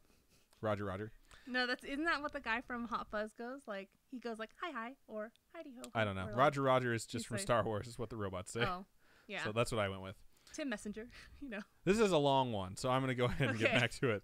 I am such a big fan of your podcast. I actually listen to you guys when I'm in microbiome lab, and I always freak myself out because it's always so freakishly cold in there, and everyone would judge me. LOL. Sad face. So I have a story to share, but I don't know if this will relate to any topics. I still want to share with you guys and my fellow friend. Hee hee. Oh, and you can refer to me as Casey. That would be lovely. Anywhom, let's get started. Let's get started. I knew she was going to do that. Rose, what's her name? Rosanna Fencino. That's it. I used to watch her a whole lot back when she was not as famous as she is now.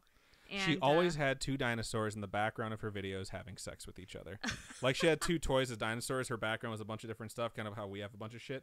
Imagine 2 dinosaur figures about this size, and one's always humping the other one, either in doggy or missionary, typically. All right. So that's not there anymore. She fucking made cake pops with Shigeru Miyamoto, the creator of, like, every legendary Nintendo character, Yeah. and then she played Mario Kart with him.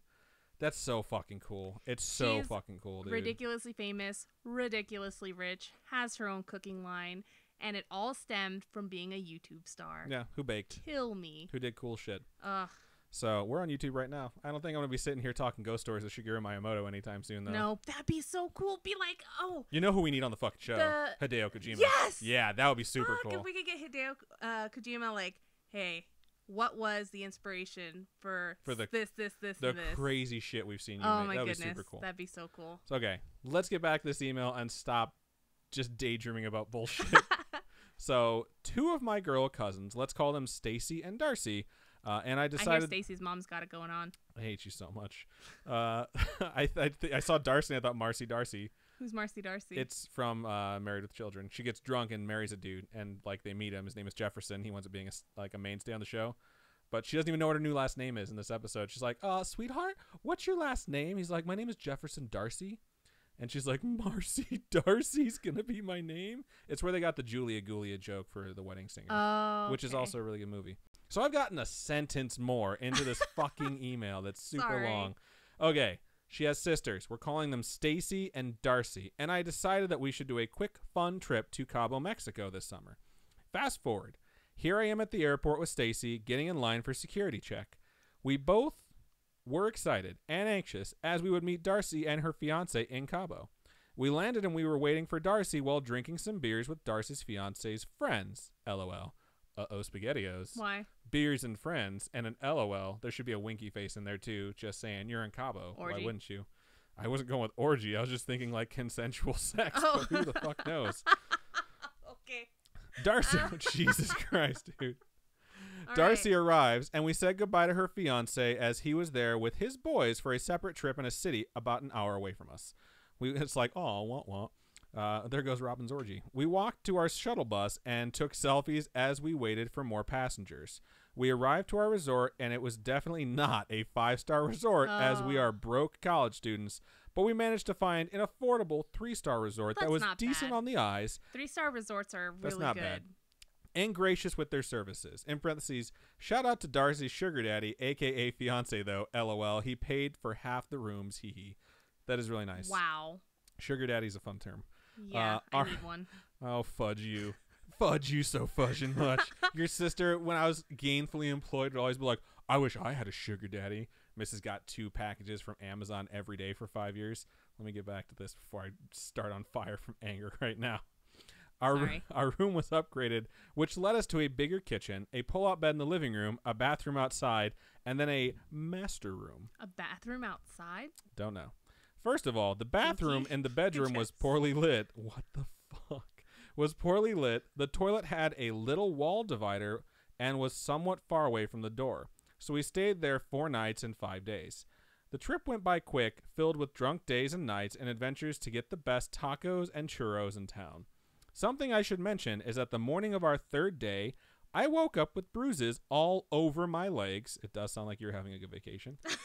Starting from my shins to my upper thighs.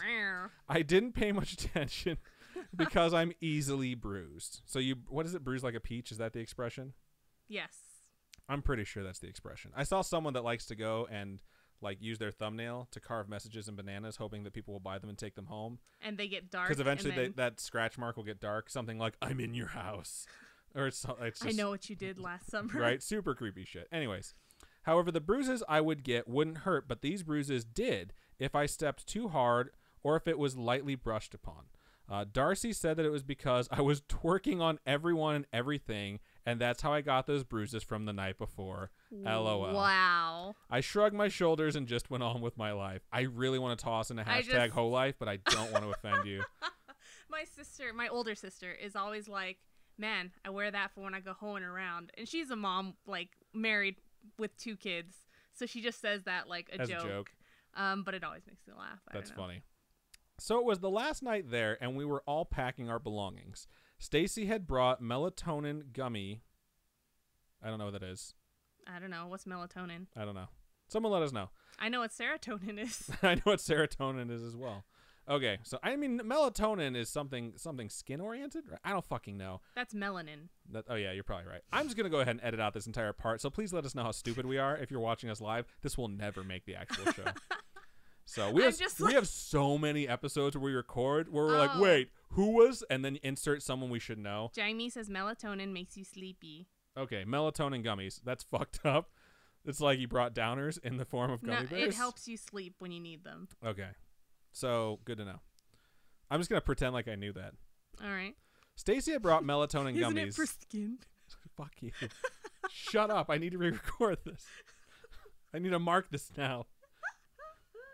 Okay, go. All right, we're going to reread this whole sentence and make it sound not dumb. And now, because you folks watched us, it's not possible. When you listen to this, you can be like, I know that they're stupid as shit and they didn't know this. Stacy had brought melatonin gummies, which just I happen to know. And shout out to Jamie for letting us know, is melatonin something that'll help you sleep. You're so it's welcome like a sleep for aid. me telling you what melanin is. It. Don't even do that. And I asked, why you ruin my second take? You do this every time. You know how many times I don't post shit where Robin fucks it up, goes, fuck, and then she fucks it up again, and then she has a little spaz, and then she starts the sentence over? Lots. I do it for myself, too. All right, I'm going to finish this email. I swear to God I am. Okay. Unless I have a heart attack and die before we get there. Marking it. I'm just marking it, starting over. Stacy had... Stop it. You're talking over my repeat. You do it every time, man. Okay, go. Stacy had brought melatonin gummy. You're screwing it up yourself. Shut up. Okay. Everyone be quiet. If you're talking out there in the audience, everyone needs to be quiet right now, okay? I need to concentrate. Stacy had brought melatonin gummies, and I asked to eat some because I knew I wouldn't be able to sleep that night. Not enough twerking that night, apparently. So Stacy and Darcy slept in the room together while I slept outside in the living room on the pull-out bed throughout the trip, but for some strange-ass reason that night, I was afraid to sleep outside. I had a feeling that I didn't want to. The past couple of nights that I was there, I had barely any light on, but the last night I slept with the lights on. Anyways, this creepy, ominous feeling that I didn't want to sleep there myself kept eating at me, but the melatonin gummy did its job and I slept like a baby. Okay, I can hear Adam being like, try these. what the fuck, this shit ain't scary. Sorry, I was giving you some backstory before I get into the real shit. No, I was just mainly making fun of Gotta know about how much you twerk. Yeah, making fun of that whole life. That's okay, though. What You're in Cabo, you do you. So, getting on with this email. You live the whole life, and you don't even live in Cabo. What the fuck? I don't live the whole life. Lived the whole life. I'm getting back to it. So the morning came and we checked out the room. What? I used to look good, man. That's all I'm saying. So what you're saying, because you don't look good, you can't hoe? No, I don't look good anymore, and I don't hoe. That's what I'm saying. Get off my back, okay?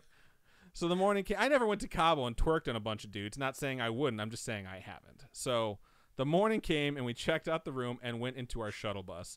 On the way back to the airport, Stacy, Darcy, and me were talking about our trip, and we were laughing and joking around. When we got to the airport, Stacy and I were waiting for Darcy to go to the bathroom. Stacy breaks the silence and asked me if the melatonin gummy worked, and I said yes. I decided to tell her about how I had a feeling that I shouldn't have slept outside in the living room. Stacy is very scared of paranormal shit. Her expression changed. I asked why, what happened? So she asked me why I didn't go in the room with them and that I'm not the only one. She proceeded to tell me that her and Darcy were unable to sleep because they kept hearing a sound that was like if someone dropped a marble at the head of their bed. They tried to play it off as if that sound was coming from the other room, but the sound was repetitive and much more clear than it had to be done in the room. So they kept hearing the sound, tried to pretend that it was happening in a different room, and we're like, yeah, it's no big deal. It's from somewhere else, but it kept happening so often. They're like, no, that's coming from in here. That's pretty creepy. Not only that, but Darcy, who experienced some paranormal shit the last couple of nights there, didn't want to freak us out, so she kept quiet. Darcy said that one of the nights there, she woke up in the middle of the night and saw a dark figure standing at the doorway and thought it was me because I was in the living room. She went back to sleep, but as she was about to fall asleep, someone whispered in her ear. The whisper was nonsense, and she woke up, but no one was there. She brushed it off and went back to sleep. FYI, this isn't the first time something like this happened to her. That made sense because the next night they semi-closed the door. So everyone's keeping each other in the dark while you guys are down there having fun because they're having creepy shit happen to them. Yeah. Stacy then tells us that one of the days she was in the bathroom in the bedroom by herself, she heard a voice calling for her, which I remember because she was shouting from the bathroom as if she was talking to someone in the room when both me and Darcy were in the living room. That's creepy. Stacy thought she heard one of us talking to her through the door. Shut up! So she totally thought she was talking to one of her friends. So you guys heard her yelling, and she thought she was talking to you guys. We went home, and everything was all good. I went to work the next night, in parentheses, as a side job, I work at a clothing store in the mall during graveyard shifts to restock and change the store's layout. I was wearing shorts, and my coworker freaked out because she saw my majorly bruised legs. She came up to me and looked over the bruises on my outer thigh, and she joked, "You like it rough, huh?" Oh my gosh! There's no other way for me to read that sentence. I'm sorry. If my coworker asked me that, I'd be like, "Oh my god, please no." Get the fuck away from me. Being an oblivious kawaii girl, which is cute, right? That's what that means. Kawaii. Kawaii. As someone who has that word in their shop's name. It's really hard with that word because you could say kawaii, which is cute, but then if you say kawaii, that's scary. So you could really, it's like, oh, I'm kawaii. Oh yeah, you're pretty scary. I agree. That's funny. So she was like, "What the fuck are you talking about?" She put her hand over my bruises as if she was grabbing my thighs. That's when it clicked in my head. The bruises on my thighs looked like handprints, as if someone had grabbed my thighs. So as much as we're joking around about this whole life thing down there, she's like, I don't know how I'm getting bruises. And then she's realizing at this point that her bruises look like someone had been grabbing her. I kid you not, my heart dropped to my ass, and I told her everything that happened. Thanks for reading my story, and excuse my English because fob life. That's hilarious. Fob is F-O-B, fresh off the boat. Thanks for keeping my week alive with your podcast, and keep it up.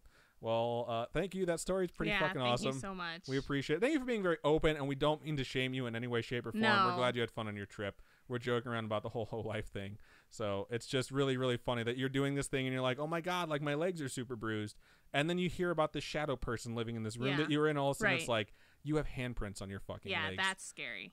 And I imagine if those had been the result of some sort of intimacy with another human being, you probably would have mentioned, like, this was the only time this could have happened, because right now it just seems like these just straight up came from a demon that was living in your room. And that's super, super fucking creepy. So, good stuff. Yeah. What do you think, Robin? What are your thoughts on this one? My fear would be that it was like a person, you know? That there was someone actually like creeping into your room? Yes. Yeah, that is That super would be my creepy, biggest fear. It would freak me out. But if someone whispers in your ear and you wake up and look and they're not there, like immediately my head would go from intruder to demon. Yeah. So immediately. that's super fucking creepy. Yeah. But the thing that creeps me out is there was somebody that was talking to their friend. Through the door. Yeah. And it wasn't them. And their friend was like, I thought it was you guys. I don't know. How would they know their name? Right. That's another thing where if it's a person, how would they know? So I would like you to, before we move over into the stream chat, tell me the difference in pronunciation between the scary version and the cute version of the word. Because I want to make sure I'm not saying it wrong forever. Kawaii means like cute. three syllables. Kawaii. Yeah. Okay. Because the I is 2 I's, so it like drags out. And then kawaii is scary. So 2 syllables is scary, 3 syllables, kawaii, is They're cute. Totally spelt differently, too. But it's just like, it's just how you say it. Because so many people say, like, kawaii, as I'm like, pretty oh, sure it's cute. I'm pretty sure I've told everyone Robin's kawaii corner, which would be Robin's scary corner, which kind of would make sense, too. I hate you. Okay. All right. Let's move over into stream chat and see what you wonderful folks had to say. See you later, Spooky Flea. Thank you for joining us. We appreciate it. Thank you. I don't know where I am in the chat. Okay, I found it. Leo Cha-Cha says, Stacy's mom lives the whole life. Oh my God. It's fucking hilarious. Man, who wrote that song? I don't even remember. Stacy's mom has got it going on? Yeah. I don't fucking remember either. Stacey's I'm pretty sure it was a mom. one-hit wonder. Was it the Click 5? The Click 5 did it? Don't know. I don't remember, but I really like that song. And anytime I hear it, it gives me the feels nostalgia. The nostalgia feels. Same thing for me.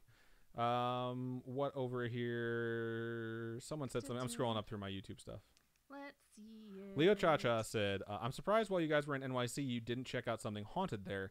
We planned on, well, okay, so we sort of planned on it. My sister had a bunch of places that she wanted to take us to, but it was so cold that she didn't want to take us walking around or anything like that, like hiking in the freezing cold. I think the rule of thumb we came up with was the place that we wanted to go is so far out there that it's fun to visit in the summer because it might be haunted. Yeah. And if you visit in the winter, it certainly will be because you'll probably die. So we're like, the winter creates the ghost. The summer is for visiting them. I want to go again in May, so maybe we'll see what happens. We'll see what happens. Yeah, we did talk about it a little bit, but we realized we only had so many days to hang out with people. Yeah. And we really wanted to see a lot of New York City. And eat a lot of food. Yeah, and we ate our way through that city, which was super fun. So we didn't quite make it to any scary places, but at some point we will be able to budget time to go visit scary places everywhere we go. But right now we're just trying to do like normal vacation type stuff. Yeah, it's like spending time with family. We didn't go because of anything for scary-ish. That was our first time being to New Jersey, to New York, and visiting family on the East Coast. Right. And so it was kind of just spending time with them. Personal information corner, I'm trying to rebuild relationships with members in my family. So it was just something that I felt it was more just getting to know everyone or reconnecting, rebuilding those relationships that always happens. I mean, every family has it where you kind of just fall apart and you don't talk anymore. You either fall apart or you drift away. Yeah. And so it was just, I don't know. I think reconnecting with family is really important to me now that I'm older and that my sister has kids now and making sure I am part of their lives. So it's kind of cool. It's really easy to hold a grudge, and it's also really exhausting. And I really, truly, deeply believe that like being angry or upset or hating something is just like a poison that you pump through your veins. It like beats from your heart and it just poisons your soul. I really believe that because like I've been around people who are constantly angry and it ages them and it breaks their body down. And it's just insane to see how that can happen to someone, and then seeing a super positive person, someone who tries to take everything in stride and tries to get through things and like tries to rebuild relationships, and it's just a completely different mindset. Right. Like I'm 33 and I'm like very skeptical, but I think like being upset and angry and filling your heart with hatred is like the biggest poison you could ever put into your body or your soul or whatever you call it. It's the worst thing. And it's also completely fucking exhausting. It is like very the emotion of exhausting. being angry, like actively angry or even passively angry, will exhaust you. Yeah. So it's just like you just kind of got to move on and like find Gotta the good in life. Air out your dirty laundry and get over it. Yeah, that's the thing. So- Like, just confront it head on. And like, it's hard for some people that are anti-confrontational or non-confrontational, but it's like sometimes you just need to like get over stuff or just directly deal with it. And even if you're still upset about it later on, at least you have some closure on it, so that can eventually fade away.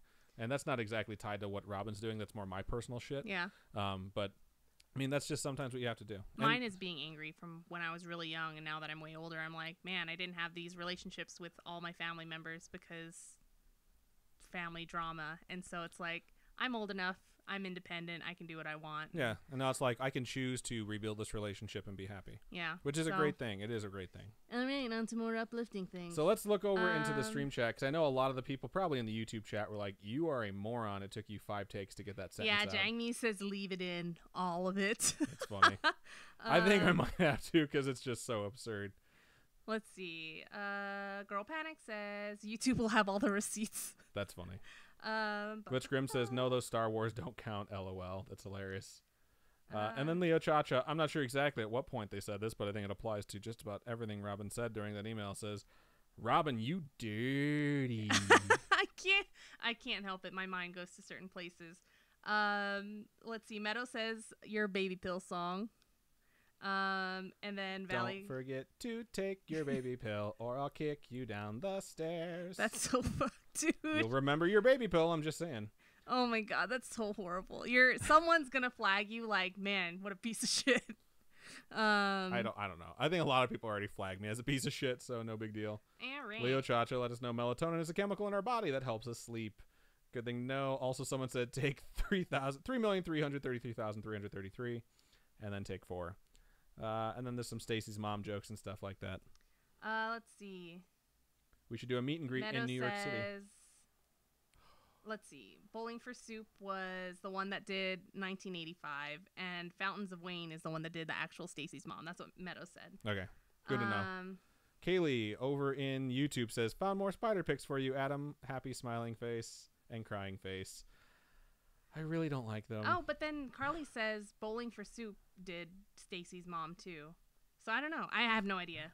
The one I know is Fountains of Wayne. That's the one that I know, the version that I know. So if Bowling for Soup did another version, I haven't heard that version yet. We have to listen to it after the show. Yeah. I'll be. Leo Chacha says, then I have a poisoned soul, Adam.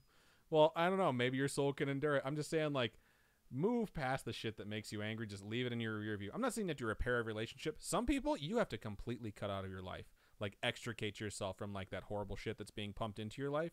Like, some people are toxic as fuck. Yeah. So, and it's not, like, a bad thing to move on from that. Don't try to fix what's, like, having a really negative effect on you, because you don't need that shit in your life. I am reconnecting with my family because there's no actual drama. Like, there's misconceptions. There's misconceptions, and there's not actually, they don't go out of their way to be, like, to tear me down or anything. It's just that we haven't talked in a decade.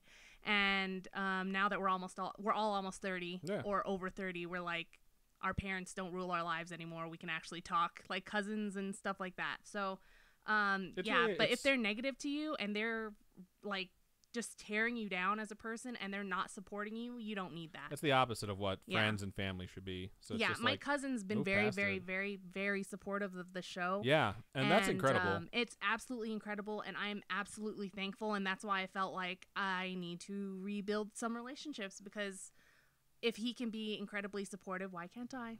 Yeah, I agree. Yeah. And he's a wonderful cool. person. He's been nothing but nice to me, and I don't know, he was our tour guide while we were there. And yeah, we had he was amazing, our tour guide in New York. Amazing food and amazing desserts. So, it was super he cooked awesome. us dinner. It was so awesome. Oh yeah, he took us turkey burgers, and they were fucking phenomenal.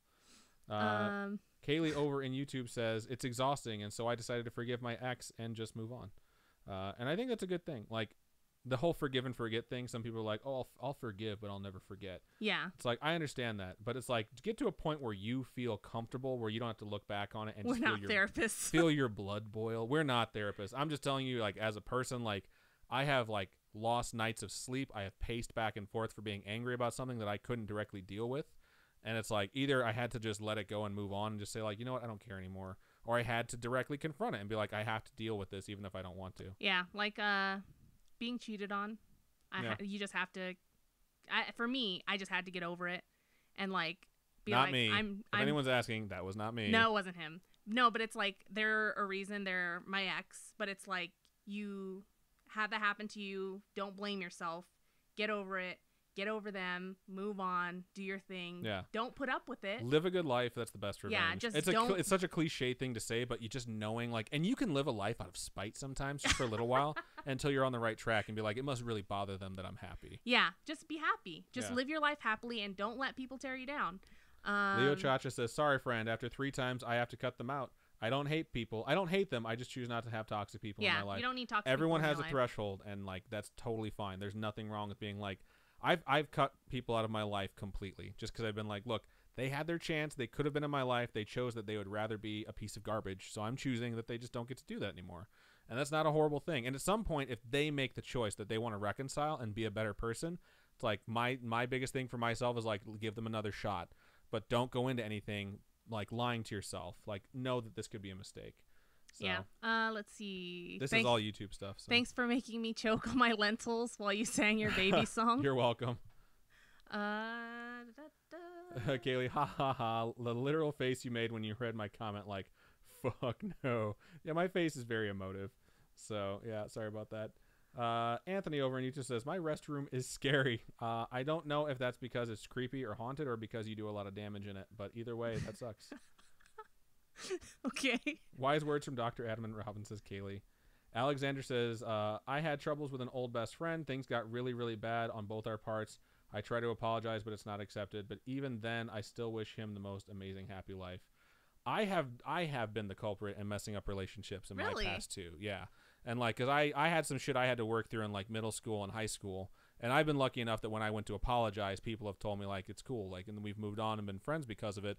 But I also would understand like if people were like, you know what, I can't accept you back into my life. Cause at some point, maybe they can, you know what I mean? Yeah. And maybe they're just not ready. But, and this is the truth. And this is why they say this sort of shit. Like, to err is human, to forgive is divine. Cause like asking for forgiveness or apologizing or sincerely being sorry for something, like you can get there. But forgiving someone for causing such serious hurt to you is extraordinarily hard to do. Like people used to ask, like in these classes I took in college, like, what's the truest test of this? Or what's the truest test of that? And what's the truest test of love was the one that people were always confused about. And I was always very clear. It's like forgiveness. It's like, you don't know if you truly love someone until you can forgive them for something that you thought was unforgivable. And like, that's why they say to forgive is divine. Because it's really fucking hard to do. And as a person who's apologized before and been forgiven, I can't tell you I relate. But what I can tell you is like, just be patient. Because if you are truly sorry, that eventually they might come around. Curious to what you did. I was just in 7th grade and I was super depressed. Oh, so this is like when and you're my grandfather passed away, and I had a friend who I was close to, and he was a really good friend, and I started picking on him. I started being really, really, really mean to him. Like in school, like I would be viciously verbally abusive to him until he would cry. And I did it to him in multiple classes, like every day of the week for a long time. You're a poop and like person. I was broken. I was really lost. And it's like I hadn't had someone so close to me like my grandfather pass away before. And his mom called my mom like, hey, like Steve just told me this, and he said he thought they were friends. This is a completely different Steve. Oh, okay. But he said like he thought they were friends, and this has really hurt him. He doesn't just feel hurt, he feels betrayed. And so my mom asked me like very directly, like, what the fuck is your problem? Like, what are you doing? Like, this isn't you, and what you're doing is horrible. And I told her like, I don't know. Like, I honestly don't know. Like, I feel accomplished. Like, I feel relieved when he cries. Because it's like, I don't feel... That's such a shitty thing to do. Yeah, thank you, asshole, for judging 11-year-old Adam. But it's like, that's how I felt. Like, misery loves company, and that's a really true statement. Like, I was very, very miserable, and seeing someone else feeling like I felt like made me feel better, and it made him feel worse. And then we didn't talk for a long time. I shouldn't say a long time. It was probably like several years. And then we just sort of reconciled. I remember this very vividly because we were trying to talk to each other again, and I was telling him, like, hey, I'm sorry for being an asshole. And he was like, don't worry about it. And I could tell it still bothered him, but he was trying to do the right thing. And then this fucking dude, I'll never forget this. We were in a class, and there was some guy who was older than us by a year who didn't like him. And he was smaller, so people would pick on him, which is probably why I targeted him. And I've always been the kind of person who stands up for people like that. So it was very out of my character to be that kind of person. And this guy was fucking with him in one of our classes. And I was getting really annoyed, but he can fight his own battles. So he was telling him, like, you know, why don't you go fuck yourself, bro? Like, shut your mouth. And we walked out in the hallway, walking between classes. And right before we got out of class, our teacher left. Same teacher, by the way, with that other fist fight that I was talking about earlier in the show. Same teacher. Left the class to go do something. We don't know what. And this kid got up from his seat, rolled up a fucking newspaper, and smacked my friend across the face as hard as he possibly fucking could. And it was the loudest noise. And my friend started crying because it really fucking hurt. So we got up and we started walking out of the class, and I was super pissed. But I know he could fight his own battles. So I was just like walking with him to make sure this kid wouldn't do anything again. And the kid ran up and grabbed him and like tried to start fucking hitting him. And this was right after Columbine. So people took death threats very seriously. And I grabbed the kid by his neck, and I squeezed his fucking throat as hard as I could, and I picked him up off of him because he was tiny and I was huge, and I slammed him on the fucking ground, and he looked up at me just so shocked that I had done that. And when he was looking at me and everyone around us was just shocked, I looked at him and told him, like, if you ever touch him again, I will fucking kill you. And he was blown away because he knew I was dead serious. Like, I would have killed that fucking kid. And then some other kid who was a senior, who was watching the whole thing, who just like took in what had just happened, decided to come in and be like, judge. And he picked the kid up off the ground and he punched him in the fucking face and he pinned him up against the wall and he beat the living shit out of him. And it was so satisfying to watch. Just some person who had nothing to do with either party was like, that kid deserves to get the shit beat out of him. And he picked him up and he beat the shit out of him. And I was like, I like that guy. And no one did anything. Like, I'm sure teachers walked by and saw this happening, but everyone knew that kid deserved to get the shit beat out of him. Wow. And that kid grew up to be a fucking car thief and went to jail. So, not shocking that a piece of shit when he was young turned into a piece of shit when he was older. Fun story. Fun side sesh. Hope you guys enjoyed that. Thanks for that positive little note. look into Adam's youth. I didn't have that kind of drama growing up. All right. So, let's see. Carly says, I've successfully forgotten things without forgiving, oddly enough. And they've moved on, but that person is still a douche canoe. And I believe it. That's why you Because I have a lot of exes that are still the same crappy person. Yeah, and they still hit her up. Like, hey, chick, I cheated on. Like, what are you doing? It's 3 a.m. This is who you should cosplay. Fucking douchebags, man. Can't stand it. And Chessie Cat says, I almost successfully forgotten my ex, but he keeps coming into where I work. And Carly's like, #restraining order. That's fucking funny. Let's see. Aw, Meadow says, I accept you, Adam. That's sweet. Thank you very much. Carly says, the only person from my past that I haven't forgotten is because I don't care to put personal energy into forgiveness, and I've just cut them out of my life. And sometimes that's what you have to do. Yeah. You're like, I don't need it. They're not even worth it. Not worth your time. Just live your life and fuck them. Don't actually fuck them. No, don't fuck them. I had an ex text me one time, and it was weird because I had cut her out of my life so completely. I forgot she existed. So I got this number. I'm like, who the fuck is? And I literally just texted back. I'm like, I'm sorry, I don't have this number. And they're like, oh, it's so and so. New phone, who dis? Yeah, basically. And like, oh, it's so and so. And I was like, oh. And she was like, I know you probably hate me. And I was like, I honestly forgot about you. And I didn't mean to be like rude about it, but I was being honest. Like, I really like cut you out of my life so thoroughly after she cheated on me. That's like, I completely forgot you existed. And of course, they were texting me to ask for a fucking job. Because people are always just like, oh, you're working someplace good? You don't know who this person is. Oh, okay. This is back in Northwest Indiana. Oh, so okay. It's just like, it was some chick who was like, we should break up. And then like posted on Facebook that she was fucking some other dude. Like, oh my God, he fucked me so good tonight. And then like the next day she want to get back together. And I was like, no, you dirty fucking skank. Like, you don't get this loophole of I broke up with you, so it's not cheating.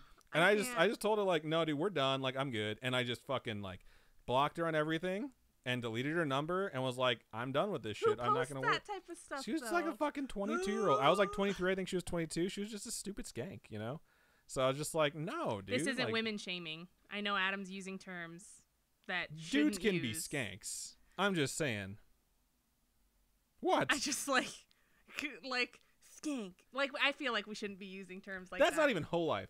Leo Chacha says she was living the whole life. No, the whole life is just going out there and having fun, honing it up. No, she was living the dirty, dirty skank life. Yeah, this conversation's gone to Let's levels move into that I our can't next even. email. So do a good transition. This next email is from Tanner. This is our last one too. This is our last one. So this next one's from Tanner on Instagram. And it goes, hello. Hello. Hello.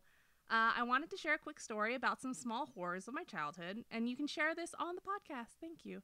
So basically, the story is based around my closet and not the basement. You're welcome, Robin.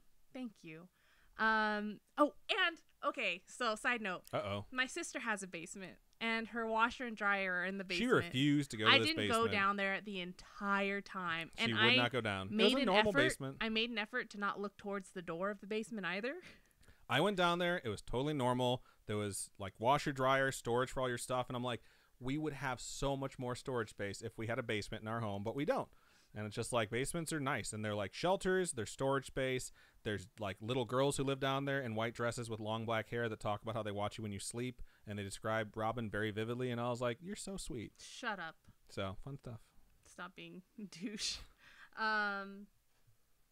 Okay. Anyway, yeah, no, I did not go down there. And they have two basements. And one of them can only get reached by the outside. I didn't go to that basement because I forgot about it. So I was like, no, if you can only, it's just like. The one's for the fresh murders. The other one is for disposing of the bodies, apparently. Anyway, so this entire story pretty much started when I was about 6 or 7, when I had an imaginary friend who lived in the closet. Not sure why he or she lived in the closet, but I guess my little mind just decided that's where it should live. So for the sake of this story, I'm going to name my imaginary friend Anna, because I can't remember its name. But apparently, when my sister-in-law, Sarah, would come over, I would always tell her about Anna. Did she want to build a snowman? That's Anna. What? Oh, yeah. Wow. What a horrible mistake I have made. Shout out to Frozen on Broadway, my first Broadway show in New York, and it was fucking sweet. So sweet. It was great. It was really, really good. Yeah. The chick who played Anna was just phenomenal. I will punch you. I swear to God. Yeah, the girl that played Anna was the best. She was so, like, the energy from her character. She was just very charismatic. Yeah, and the little kids that played the younger versions. Anna and Elsa, yeah. I will say this. The grown-up lady who played Elsa, at first I was like, she's not that great. And, like, I'm always being critical in my head. I was like, but she's good. Like, she's Broadway good, but Anna was stealing the show. Yeah. And then, like, there's an intermission, and right before intermission was, of course, Let It Go. And like, Elsa rocked that fucking song. Like, that was the best rendition of that song I've ever heard. And they always adjust the songs for Broadway just a little bit so the end has this really long, high note. And then, like, as soon as it was over, like, everything popped and the lights just went dark. And I was like, that was fucking sweet. And the crowd went insane. And I was just like, this is super cool. It was really, really fun. It was really good. And then the guy that played... the bad guy. No, not the bad guy. Kristoff? Not Kristoff. He's the one that owns the spa. Oh, yeah. I don't remember the character's name. Oaken, I think his name is. This is a double shrug. You can't hear it right now, folks. I think Oaken, the guy that played Oaken, the guy that owns the spa, that's like, he's like, big summer blowout. Yeah, that guy. That guy. They gave him a song. Yeah, he had his own song. And I don't know, it was really good. Hyuga? Is that what it is? Hyuga? I can't remember. Hyuga. It's about being happy. Like happy, comfort, all that stuff. It was good. It was good. I loved him. The guy who plays what's the prince's name? Hans. The guy who played Hans. I know Hans is like the evil character and the bad guy, but the guy who played Hans was really, really good. He was my favorite. He had an excellent voice. He had the best acting skills. He was good. Yeah, he was so good. Like, I hate that fucking character, and I was joking around when we were walking there. Like, every time Hans comes on stage, I'm like, "Boo, you suck!" And then, like, by the end of it, I was like, "No, like, Hans, you're better than this. I know you." It's because when he first started acting in the beginning, I was like, man, but he's so so charming. He's so charming and sweet and whatever. Anyway. Then he's like, die, bitch. And I was like, what the fuck, Hans? You're better than this. La la la. Okay. Oh, BT Dubs, they added all the Indiana Jones on Netflix. You guys should go watch those. This is true. I haven't seen Raiders in so long. And I haven't seen the second one. I want to say Legend of the Hidden Temple, but that is not the name of that fucking... Raiders of the Lost Raiders Ark. is first. Second is Temple of Doom. Temple of Doom. Third is Last Crusade, and the fourth one we do not speak of. I have not seen it either. Kingdom of the Crystal Skull or whatever. So lame. So lame. That's going to be on the list. We got to watch it. Because I've seen it and you haven't. Oh, well, that's great. Fuck. What? Damn it. I just don't want to watch it, but hey, whatever. That's the premise of that new show. Anyway, imaginary friend. Anna. Oh, yeah, there's an email. My bad, dog. One particular time, I told her to go into my closet with the door shut and to talk to Anna. What the fuck? That's what it says in the email. Anyways, she wasn't really comfortable doing that, so we just did something else, I guess. So some time went by, and Sarah was babysitting me for the weekend while my parents went away. I slept pretty much opposite of the house from her, and she slept upstairs. So one night, the family dog, Kino, was in the hallway below the staircase leading up to her room. Sarah woke up and to the sound of Kino whimpering / softly barking, just loud enough so she could hear it. That's scary. She walked down. Waking up to that is super scary. Really? Yeah, dude. Like your dog whimpering downstairs. Oh, yeah, I guess. Like, because you'd either think like the dog is hurt or there's something down there that if you scares have a that dog that doesn't normally do that, Yeah. yes. But if your dog normally does that like Baxter. to wake you up, yeah. That's her sister's dog, who's what, half pit? No, half mastiff, half boxer. Yeah, it was a huge He's dog. a whiny dog. He cries all the time. Anyway, so woke up to the sound of the dog. So she walked downstairs to see what was wrong, and Kino then led Sarah to my room. I don't think where this was going. As she opened the door, she saw me standing up and talking to the closet. That's fucking creepy. On my bed while still asleep. What the fuck? No, I don't want to kill them all. Oh, no. She then just turned around and went back upstairs out of fear. What? Sarah, shame on you. Like, what? Can you say that you would go in there and try and do something differently? I don't know. What would you do? I sincerely want to know, if you walked and saw your sister standing on the bed talking to a closet while still asleep, what would you do? So, call the cops. I would flip the lights on and grab a pillow and start a pillow fight with a sleeping person. Because as much as it's not that violent, it's at least something where I could take out my fear and frustration. Because what if I'd be the like, lights "Wake don't the turn fuck." on? If the lights don't wake up, then I'm just leaving the house. The lights don't wake up. Whatever. The lights turn on. You know what I'm talking about. Let it go. I hate you. I never had an issue with the closet being scary to me until then. And then a few years later, I think I might have been between 8 and 10 when I woke up in the middle of the night to see that at the top of my closet was particularly dark, even with my bright night light. That's fucking creepy. Oh my gosh. Somewhere the light doesn't go is always super creepy. That always freaks me out when it's in the dark and I feel like, man, that corner's darker than normal. You know, that is always so scary to me. I then proceeded to have dreams that were about a witch living in the top of my closet. That's fucking super creepy. I don't know why it was a witch, but anyways, I hope you liked my story. I'm not good at writing, so I'm sorry if it was hard to understand/read. I started saying slash. We've made fun of a lot of understand. the sentences I've fucked up, so understand, I think we deserve to highlight. Understand/read. But I always enjoy sharing spooky stories. Love you guys. Tanner Quiet. Pronounced quiet, like shh. Cool. That's what it says. It's that was cute. good. Yeah, that is really good. It's really creepy. Like, I totally understand waking up, seeing something scary, and then dreaming about it directly afterwards. But the idea that you're dreaming about something very, very specific, like a witch, is just, I don't know, kind of haunting. It totally reminds me of The Haunting. I don't know. What is it called? The Conjuring. My bad. The Conjuring. I love the Conjuring movies. Where the witch is on top of that wardrobe. Yeah. Super creepy. Definitely. But keep in mind, love is an open door. So. Love is an open sore.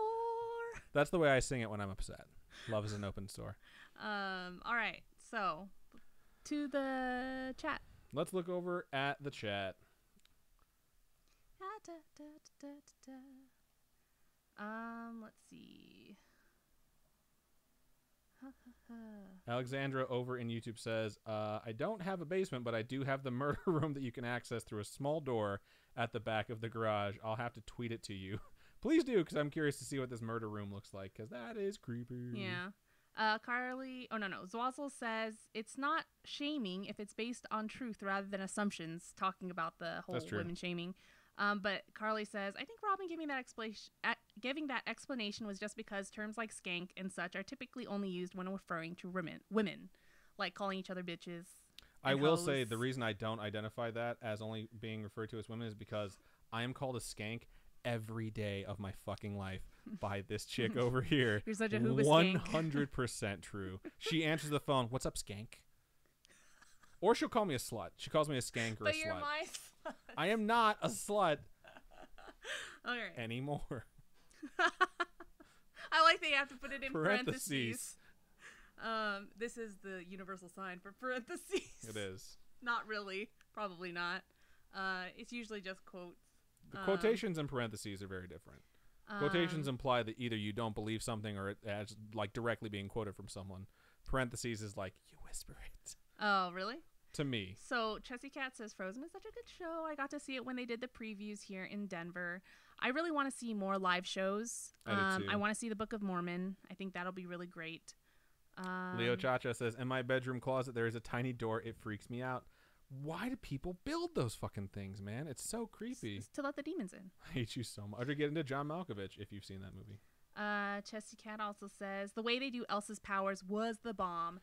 There was one scene during the play where it's where when she freaks out the first time. And in the movie, like, she freaks out and throws like ice at everyone on accident. Anna takes her glove away. Yes. And then she finally is like, whoops. And during the play, she does that towards one side of the stage, and all these icicles start coming out of the walls. Like, the way they did fast. it was super cool because, like, they had pillars and, like, walls they would slide in and slide out, and they would light them differently to create a different, like, set, and it looked really good. But there was one wall they had not put out at all, and it was a 3-story, because that's how tall the building was, wall of, like, jagged ice. And it just, like, curved and around. It shot out with really hydraulics cool. too. It didn't just kind of eke out. It was like, I was like, holy shit, it was kill so them cool. all, Elsa. And then the scene where she, like, changes her dress in the movie. That was fucking cool. That was incredible. She stands on a queue on a spot, and there's someone or there's something that she latched her other dress to, and it just pulled it super quick. So she went from having one dress to having the Elsa. Blue one. Yeah. And I was just like, Let It Go song. The Let It Go song was so fucking good. Anyway. Valley Grill says, my fiance is watching it right now. Nice. Swazzle says, dude, my 2.5-year-old has been having nightmares, like full screaming fits, and you can't wake her. Oh my gosh. That sucks. That really sucks. And talks about a scary witch that freaks me out. Fuck, dude. That's super Even creepy. told her dad that the witch said mommy was dead when I went out with friends last week. Wow. That's scary. What's really scary, and I really think this is probably the scariest thing, is when your kid and you don't know how they've been exposed to something starts talking about something that they should not know about. Yeah. Like if your kid's never seen a movie with a witch before and they start bringing up a witch. And what's funny is that, like, I read a story before when I was younger about how someone's kid knew who Freddy Krueger was, and they had never seen a commercial for it, and they had never watched a movie. And I was like, that's fucked up. Like, that means he exists. It's got to be real. Yeah. I'm totally going to do, there's not a lot of documentation on it, and this is 100% true, and this is like a freebie for those of you who watch us on YouTube and Twitch. The story of Nightmare on Elm Street, which was done by Wes Craven, is based off a true story. There's 3 college kids in China, and this story came from like the 80s. Didn't we cover that? I didn't. I've always talked about doing it, but there's not enough on it because the LA Times wrote an article about there was one kid whose family was super worried about him because he hadn't slept in 11 days, and he was doing everything he could. And him and 2 of his friends were having consistent nightmares where they were seeing the same person. It was scaring them so much that they all started refusing to sleep. But one kid in particular was convinced that if he fell asleep, he was going to die, and he insisted that he had been injured in his dream and woke up, and that injury was sustained in the waking world.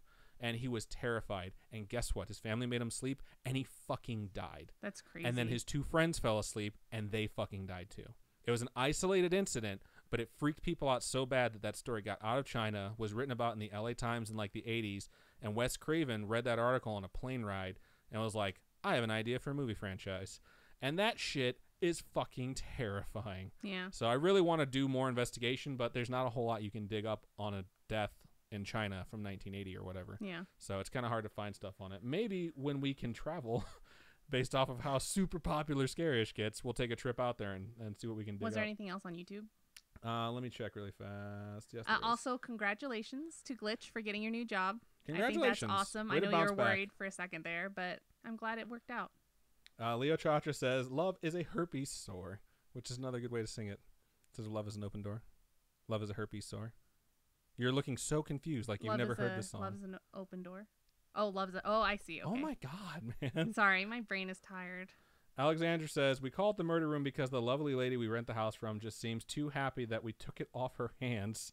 So where's the body at? Seriously, when someone's super thrilled like, oh yeah, that's your problem now, that's a bad sign. And Leo Chatra says, shut up, Robin. Why do I need to shut up? What did I say? I don't know. I don't know. It was the last thing I had on YouTube, though. Okay. That was it? That's everything I had on YouTube. All right. So you read the rest of the Twitch chat, and I'm going to get Marbles on Stream ready. So anyone who's watching right now on YouTube, switch over to twitch.tv/scarishpodcast if you would like to participate in Marbles on Stream to end the stream. You're supposed to be reading Twitch chat. Oh, I'm sorry. I'm done with That's it? Twitch chat. Yeah. Zwalza says that her child says that they talk about the witch's tower and some other stuff, and they have no idea where she's getting it, but she's genuinely terrified to go to sleep because of the witch in her room. That is super, super scary. That's super scary. Leo Chacha clarified when you said the door's there to let the demons in. That's when she said shut up. Thank you for the clarification. Yeah. No, I think people actually build those rooms to store. I know some houses that were built way back in the day, like Prohibition, hiding stuff in it. Or, I don't know if you guys have ever watched, what's that movie, Suzy Q? The old Disney movie that had Kimberly from the Power Rangers in it. Where they had like a secret room in their closet. And that's where the person, the grandpa or whatever, kept the deed to the house. What? Or I don't know. It was very... So it's a deed to the house room? I guess. Like where you keep your secret stuff. I don't know. Is it secret? Is it safe? Yeah, that's right. Lord of the Rings reference. Don't do too many of those. Right. Have a good night, Alexandra. Thank you for joining us. Thank you for joining us. We appreciate you. So right now, folks, we have Marbles on Stream up and running. So if you would like to vote on what track we will race, type in !vote, then a space, then the number of the track that you would like us to race. And we'll do two like we always do. So let's get this thing going. And Zwazza says, oh, Suzy Q. I remember that movie. I don't think I ever watched it. Suzy Q's were also one of my dad's favorite sweet treats. Sweet treats? Yeah, they're like hoe cakes. Hoe life cakes. Good night, Cha-Cha. Have a good night.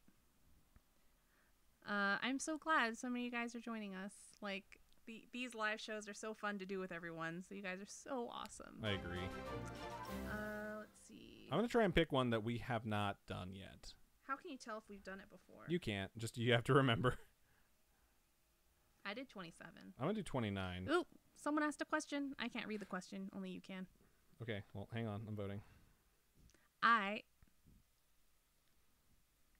Send. Okay, I have voted for 29. In the meantime, I will check and see what that question was, which is going to be slightly difficult. Really? Yeah. Praise the corn gods, says 143 AM. Praise them indeed. Hail to thee. Praise the corn gods.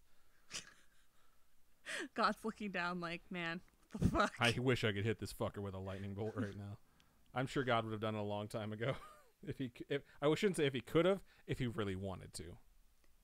I want to add more like exclamation point commands to our chat using Restream and stuff, or Streamlabs. I think that'd be really cool. Go for it, man. I don't know how to do it. I don't know either. I have to ask. I don't know what you want to add, so it's hard for me to explore. I know my friend Feedback, who has his own Twitch channel. He has like dozens of different commands. Like if you do exclamation point subscribe, it subscribes for you, or like links you to a certain website. Like you could do like exclamation point Instagram or probably something like that, and it'll link you to it or whatever. I don't know.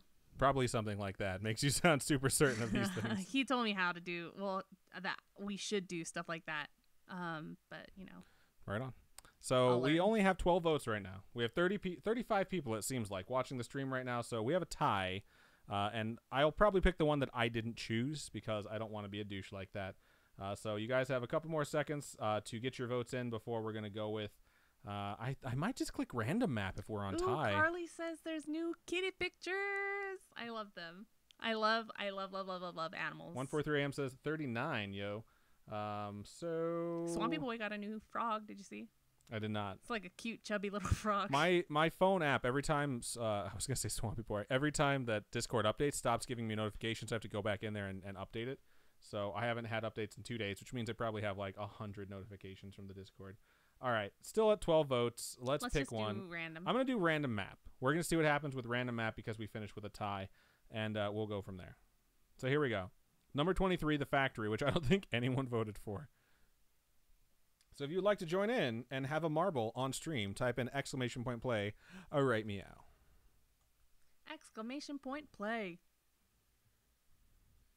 I'm guilty of muting a couple channels on my Discord or a couple servers because you just go in and you check them when you have time. Yeah, but like I'm an Xbox ambassador, and that Discord just blows up every single day, and sometimes I just can't handle how much chat goes on in there.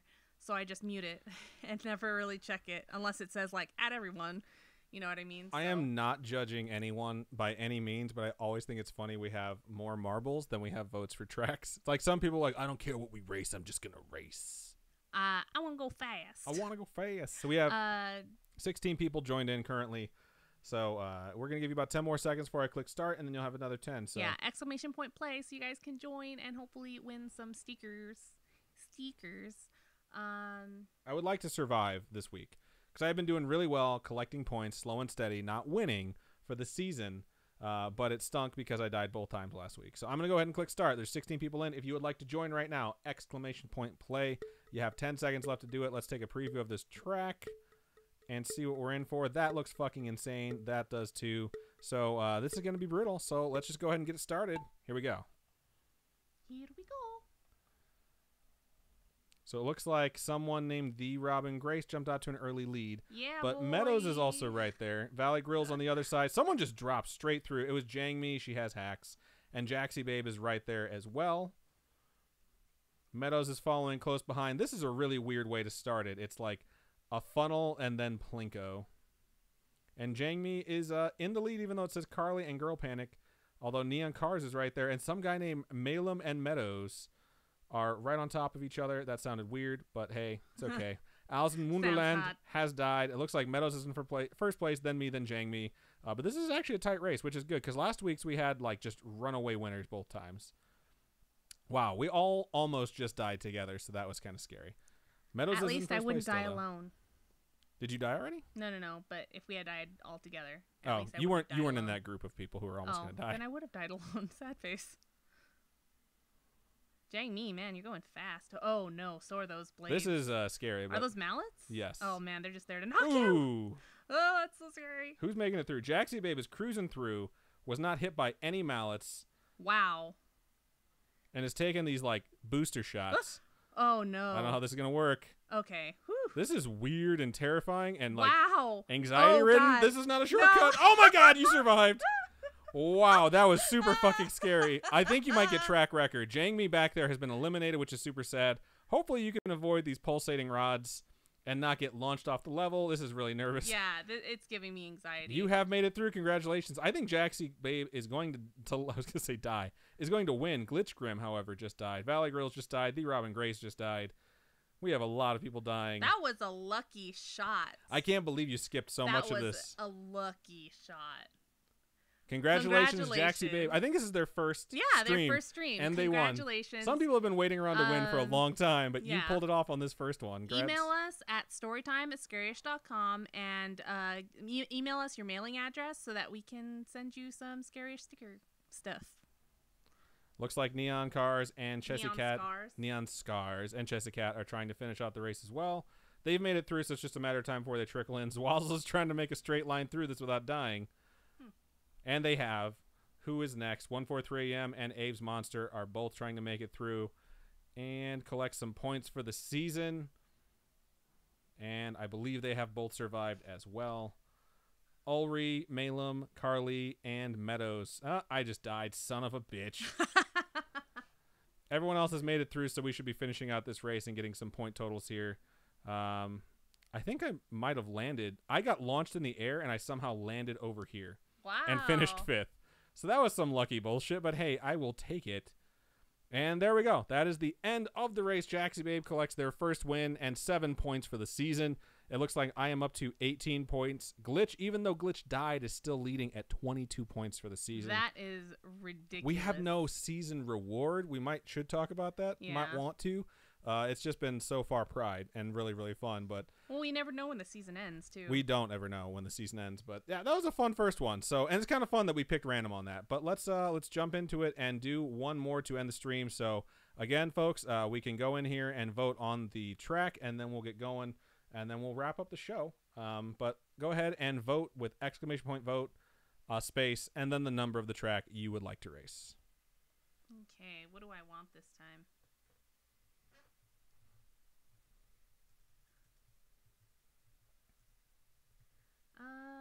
Pixels Raceway. Did we already do that one? I don't know. That one. 11. Exclamation point vote and the number. People are like, that was intense. Jaxie Babe says, I'm screaming. I just heard my roommate scream. Jackie. That's so funny. Jaxie Babe says, my roommates are like, question mark, question mark. Nani? Nani? Hope I'm saying that right. Yeah. That is how you say it. I can't believe I survived that somehow. I thought for sure I was fucking dead. Looks like Slippery Slopes is the leader with 5 votes out of 11. I haven't voted yet. I'm going to go ahead and skip voting. I'm going to go ahead and select Slippery Slopes because that looks like it's by far and away the winner because everything else seems to only have 1 vote. Oh, cool. So Slippery Slopes, here we come. It's a slippery slope. I just want to live. Forever. Made on Dev Day, 11/26/2018. So this is not an old track. This is fairly new, in fact. So exclamation point play if you would like to join in. What are you doing? Oh, sorry. I'm on the internet. I look over and Robin's on Kickstarter, it looked like. No, I'm on Etsy. I'm sorry, our show bores you. Etsy's a guilty pleasure. I love shopping on Etsy. I love independent shops and creators because you guys are so creative. Don't you have one of those as well? Oh, yes. If you guys want some scary-ish goodies, we do have an Etsy shop. So if you go to etsy.com/Robin's Kawaii, Kawai, Kawaii Corner, with a C, not a K, you'll find the scary-ish goodies on there. I mean, the corner is with a K. It's with a C, not a K. Yeah, but Kawaii is spelled with a K. Yeah, I said corner with a C, not a K. I know. I'm just clarifying. So, or you can go to scarish.com and scroll to the bottom, and then there's a link right there to it. So that also works. It looks like we have 15 people joining, which is 1 less than we had last time. So don't forget exclamation point play if you would like to join in. And there's the 16th. So we're going to give you guys about 10 more seconds to join in, and then we're going to go ahead and start this thing up. So Jaxie Babe says, I was honestly playing Fortnite while doing that game. I was so shook I died. LOL. That's hilarious. Funny. I really, really enjoy this. These funnels, whoever gets through these funnels first typically wins. I'm clicking start. You have 10 seconds to join from now on. And pretty narrow. Then another funnel and one of the spinny funnels. I hate those. Okay, let's see how this goes. Spinny funnels? The big one? Well, like the spinning ones. Oh. The ones that'll throw you back out? Yes, the ones that make the game last forever. But I don't want to live forever. Because I'll only be living in pain. I hate you. Oh, man. You want to watch 50 Shades? No, I don't. It's like Carly is flirting with the rim of the hole. And we'll see who manages to go through it first. I'm just going to have that song stuck in my head all night. Carly has made it through and is adventuring down this slippery slope. And we'll see if anyone can catch up because she's so far ahead right now because those fucking funnels take forever to navigate through. Ooh, this is like a nice water slide. Yeah. I would go on this ride. I'm worried that it's going to be so slippery that it's going to be easy to just fly off the side. But we'll see what happens. Ooh, there's like an accelerator that's going to launch her around this thing. Oh, man. It's asking to get launched off the side. And then you just have to change directions immediately, which totally wound up working out for her. She's gone right through. Carly is just taking the lead. Oh, these blocks are the worst because if you hit them, it just stops you completely. Well, it gives everyone else an opportunity. It does, but it's like, is that really rewarding Carly for being way far ahead? It's not like she has a chance to avoid that. Everyone's still up there in this goddamn funnel. Okay, Meadows has made their way through, and it will not let me track him. So, wow. Meadows is ahead of Carly. Here comes Chessie Cat. Robin Grace is back there. She's the worst. What? Rude. Rude. Rude. This track is long as shit. Holy is it? Shit. Yeah. Look at this. We're still going through these. We have all that left to go. Those are a lot of different ways you could go. The record for this track is 2 minutes and 12 seconds, and we're almost at 2 minutes already. Oh, no. Wow. That's got to be like... Nice shortcut, Meadows. Good work. That's ridiculous. What is this? It looks like sand to slow you down. It looks like some gross stuff. I'm not going to lie. It looks like ice, to be honest. Ice, baby. Has anyone died yet? No, I don't think so. I don't think so either. Man, this is just getting agonizingly slow here, whoever designed this. You're better than this. I think better of you than this. Wow. I was really afraid Meadows was going to fall off the end. And that was crazy, just getting able to push through and be the first one down here, so Yeah. far ahead of everyone else. I like tracks that promote accelerating, going really fast, and then being like excited about whether or not you're going to die, rather than tracks that slow everything way, way, way Like down. the one that was just those blocks, Yeah, period. that's why I hate those blocks, is because it was nothing but those things, and it was like a 5-minute race. And here they come again. I think he's going to navigate past it, though. Wow. Well done. Congratulations. I think you're going to take this one, Meadows. Unless you Oh. don't stick the landing. Yeah. Oh, you made it. Congratulations. Congrats. Good work. Meadows is victorious. Let's backtrack here and see who's following up. It looks like Valley Grills is right there, but has gotten stuck by these blocks I hate so much. And Carly is running third and has just zigged right past that and is going to take second place unless they don't stick the landing. Let's watch this. Here we go. Yep, that's pretty good. Who's next? Solid. Chessie Cat's going to take third place. Let's see how she takes the jump. I'm going to give that a solid 9.0. Valley Grills has made it. Jang Mi is stuck right there, and she's going to race Robin till the end. What if I just fly right off? That'd be great. Alice in Wonderland and Ulri. So this isn't a high death rate, although it appears Zwazzles died at some point. And it looks like everyone's making this jump pretty well. Here comes Abe's Monster. I like that Stuck launch. the landing. I do like the launch. The launch is fun. 143 AM sticks the landing. Here comes Girl Panic, which I can't switch to because my keyboard only goes up 10 numbers. We have 30 seconds to finish this race, and then we're going to move on into the exit for the show. I'm curious to see if Glitch is still in the lead after this one. Neon Cars and Jaxie Babe have been eliminated, so no repeat performance for Jaxie Babe. That's okay, though. You know what annoys me is when the kids from this generation have no idea what a floppy disk is. Yeah, that's weird. It's weird to be called a millennial and know all the things that people complain about. Like, millennials don't even know this, or millennials don't even know that. It's like, fuck you, bro. I'm 33, and I'm technically a millennial, and I know everything you're talking about. Yeah, my sister is 35, and she was like, I am millennial, and I hate it. It's so funny. So some recap of points. Glitch is still in the lead with 22. It looks like Valley Grills has moved up to 16. Alice in Wonderland is now at 14. I don't think I gained a point because I finished so very low, so I'm still at 16 as well. And Meadows has gotten his first win of the season. So congratulations. And just hit me up with text message, bro, and let me know if you want us to send you something to your address or you just want to meet up and hang out. Yeah. We can see your baby and just have fun, and then we'll give you some merch too. So that is our balls on stream. Marbles, that's what it's called. Marbles on stream for the evening. We hope you folks enjoyed that. That's always a fun way to wrap up the show, just because it's like, I don't know, it's something that's not scary. And if something, sometimes we've had some stories that have been like really creepy stories. You know what I mean? Yeah. So it's kind of a nice way to unwind, or something when we have really heavy topics to do something that just doesn't freak you out. And it's just fun that we can all share together. And especially because the people who don't watch us live have no idea we do this. Yeah. So joke's on them, but fun stuff. All right. So thank you guys so much for joining us for another great episode of Storytime. And we hope you guys will join us next week and enjoy the stories. Quick reminder, it's January. You know what that means? January Patreon push. Patreon.com/ScaryishPodcast. It's $1. You sign up for $1, as little as $1. We get 7 more people by the end of January. I have to wear a cheerleader outfit and shave my legs. I don't know where we're going to get one. I'll figure it out. But we will be able to go to the Winchester house. I was about to say the Winchester Museum. Is it a mansion? Mansion. Winchester Mansion. And do a meetup there. It'll be Sam and super Dean. fun. So, exactly. We hope they're there. 300th episode. Shout out to Supernatural. Oh, yeah.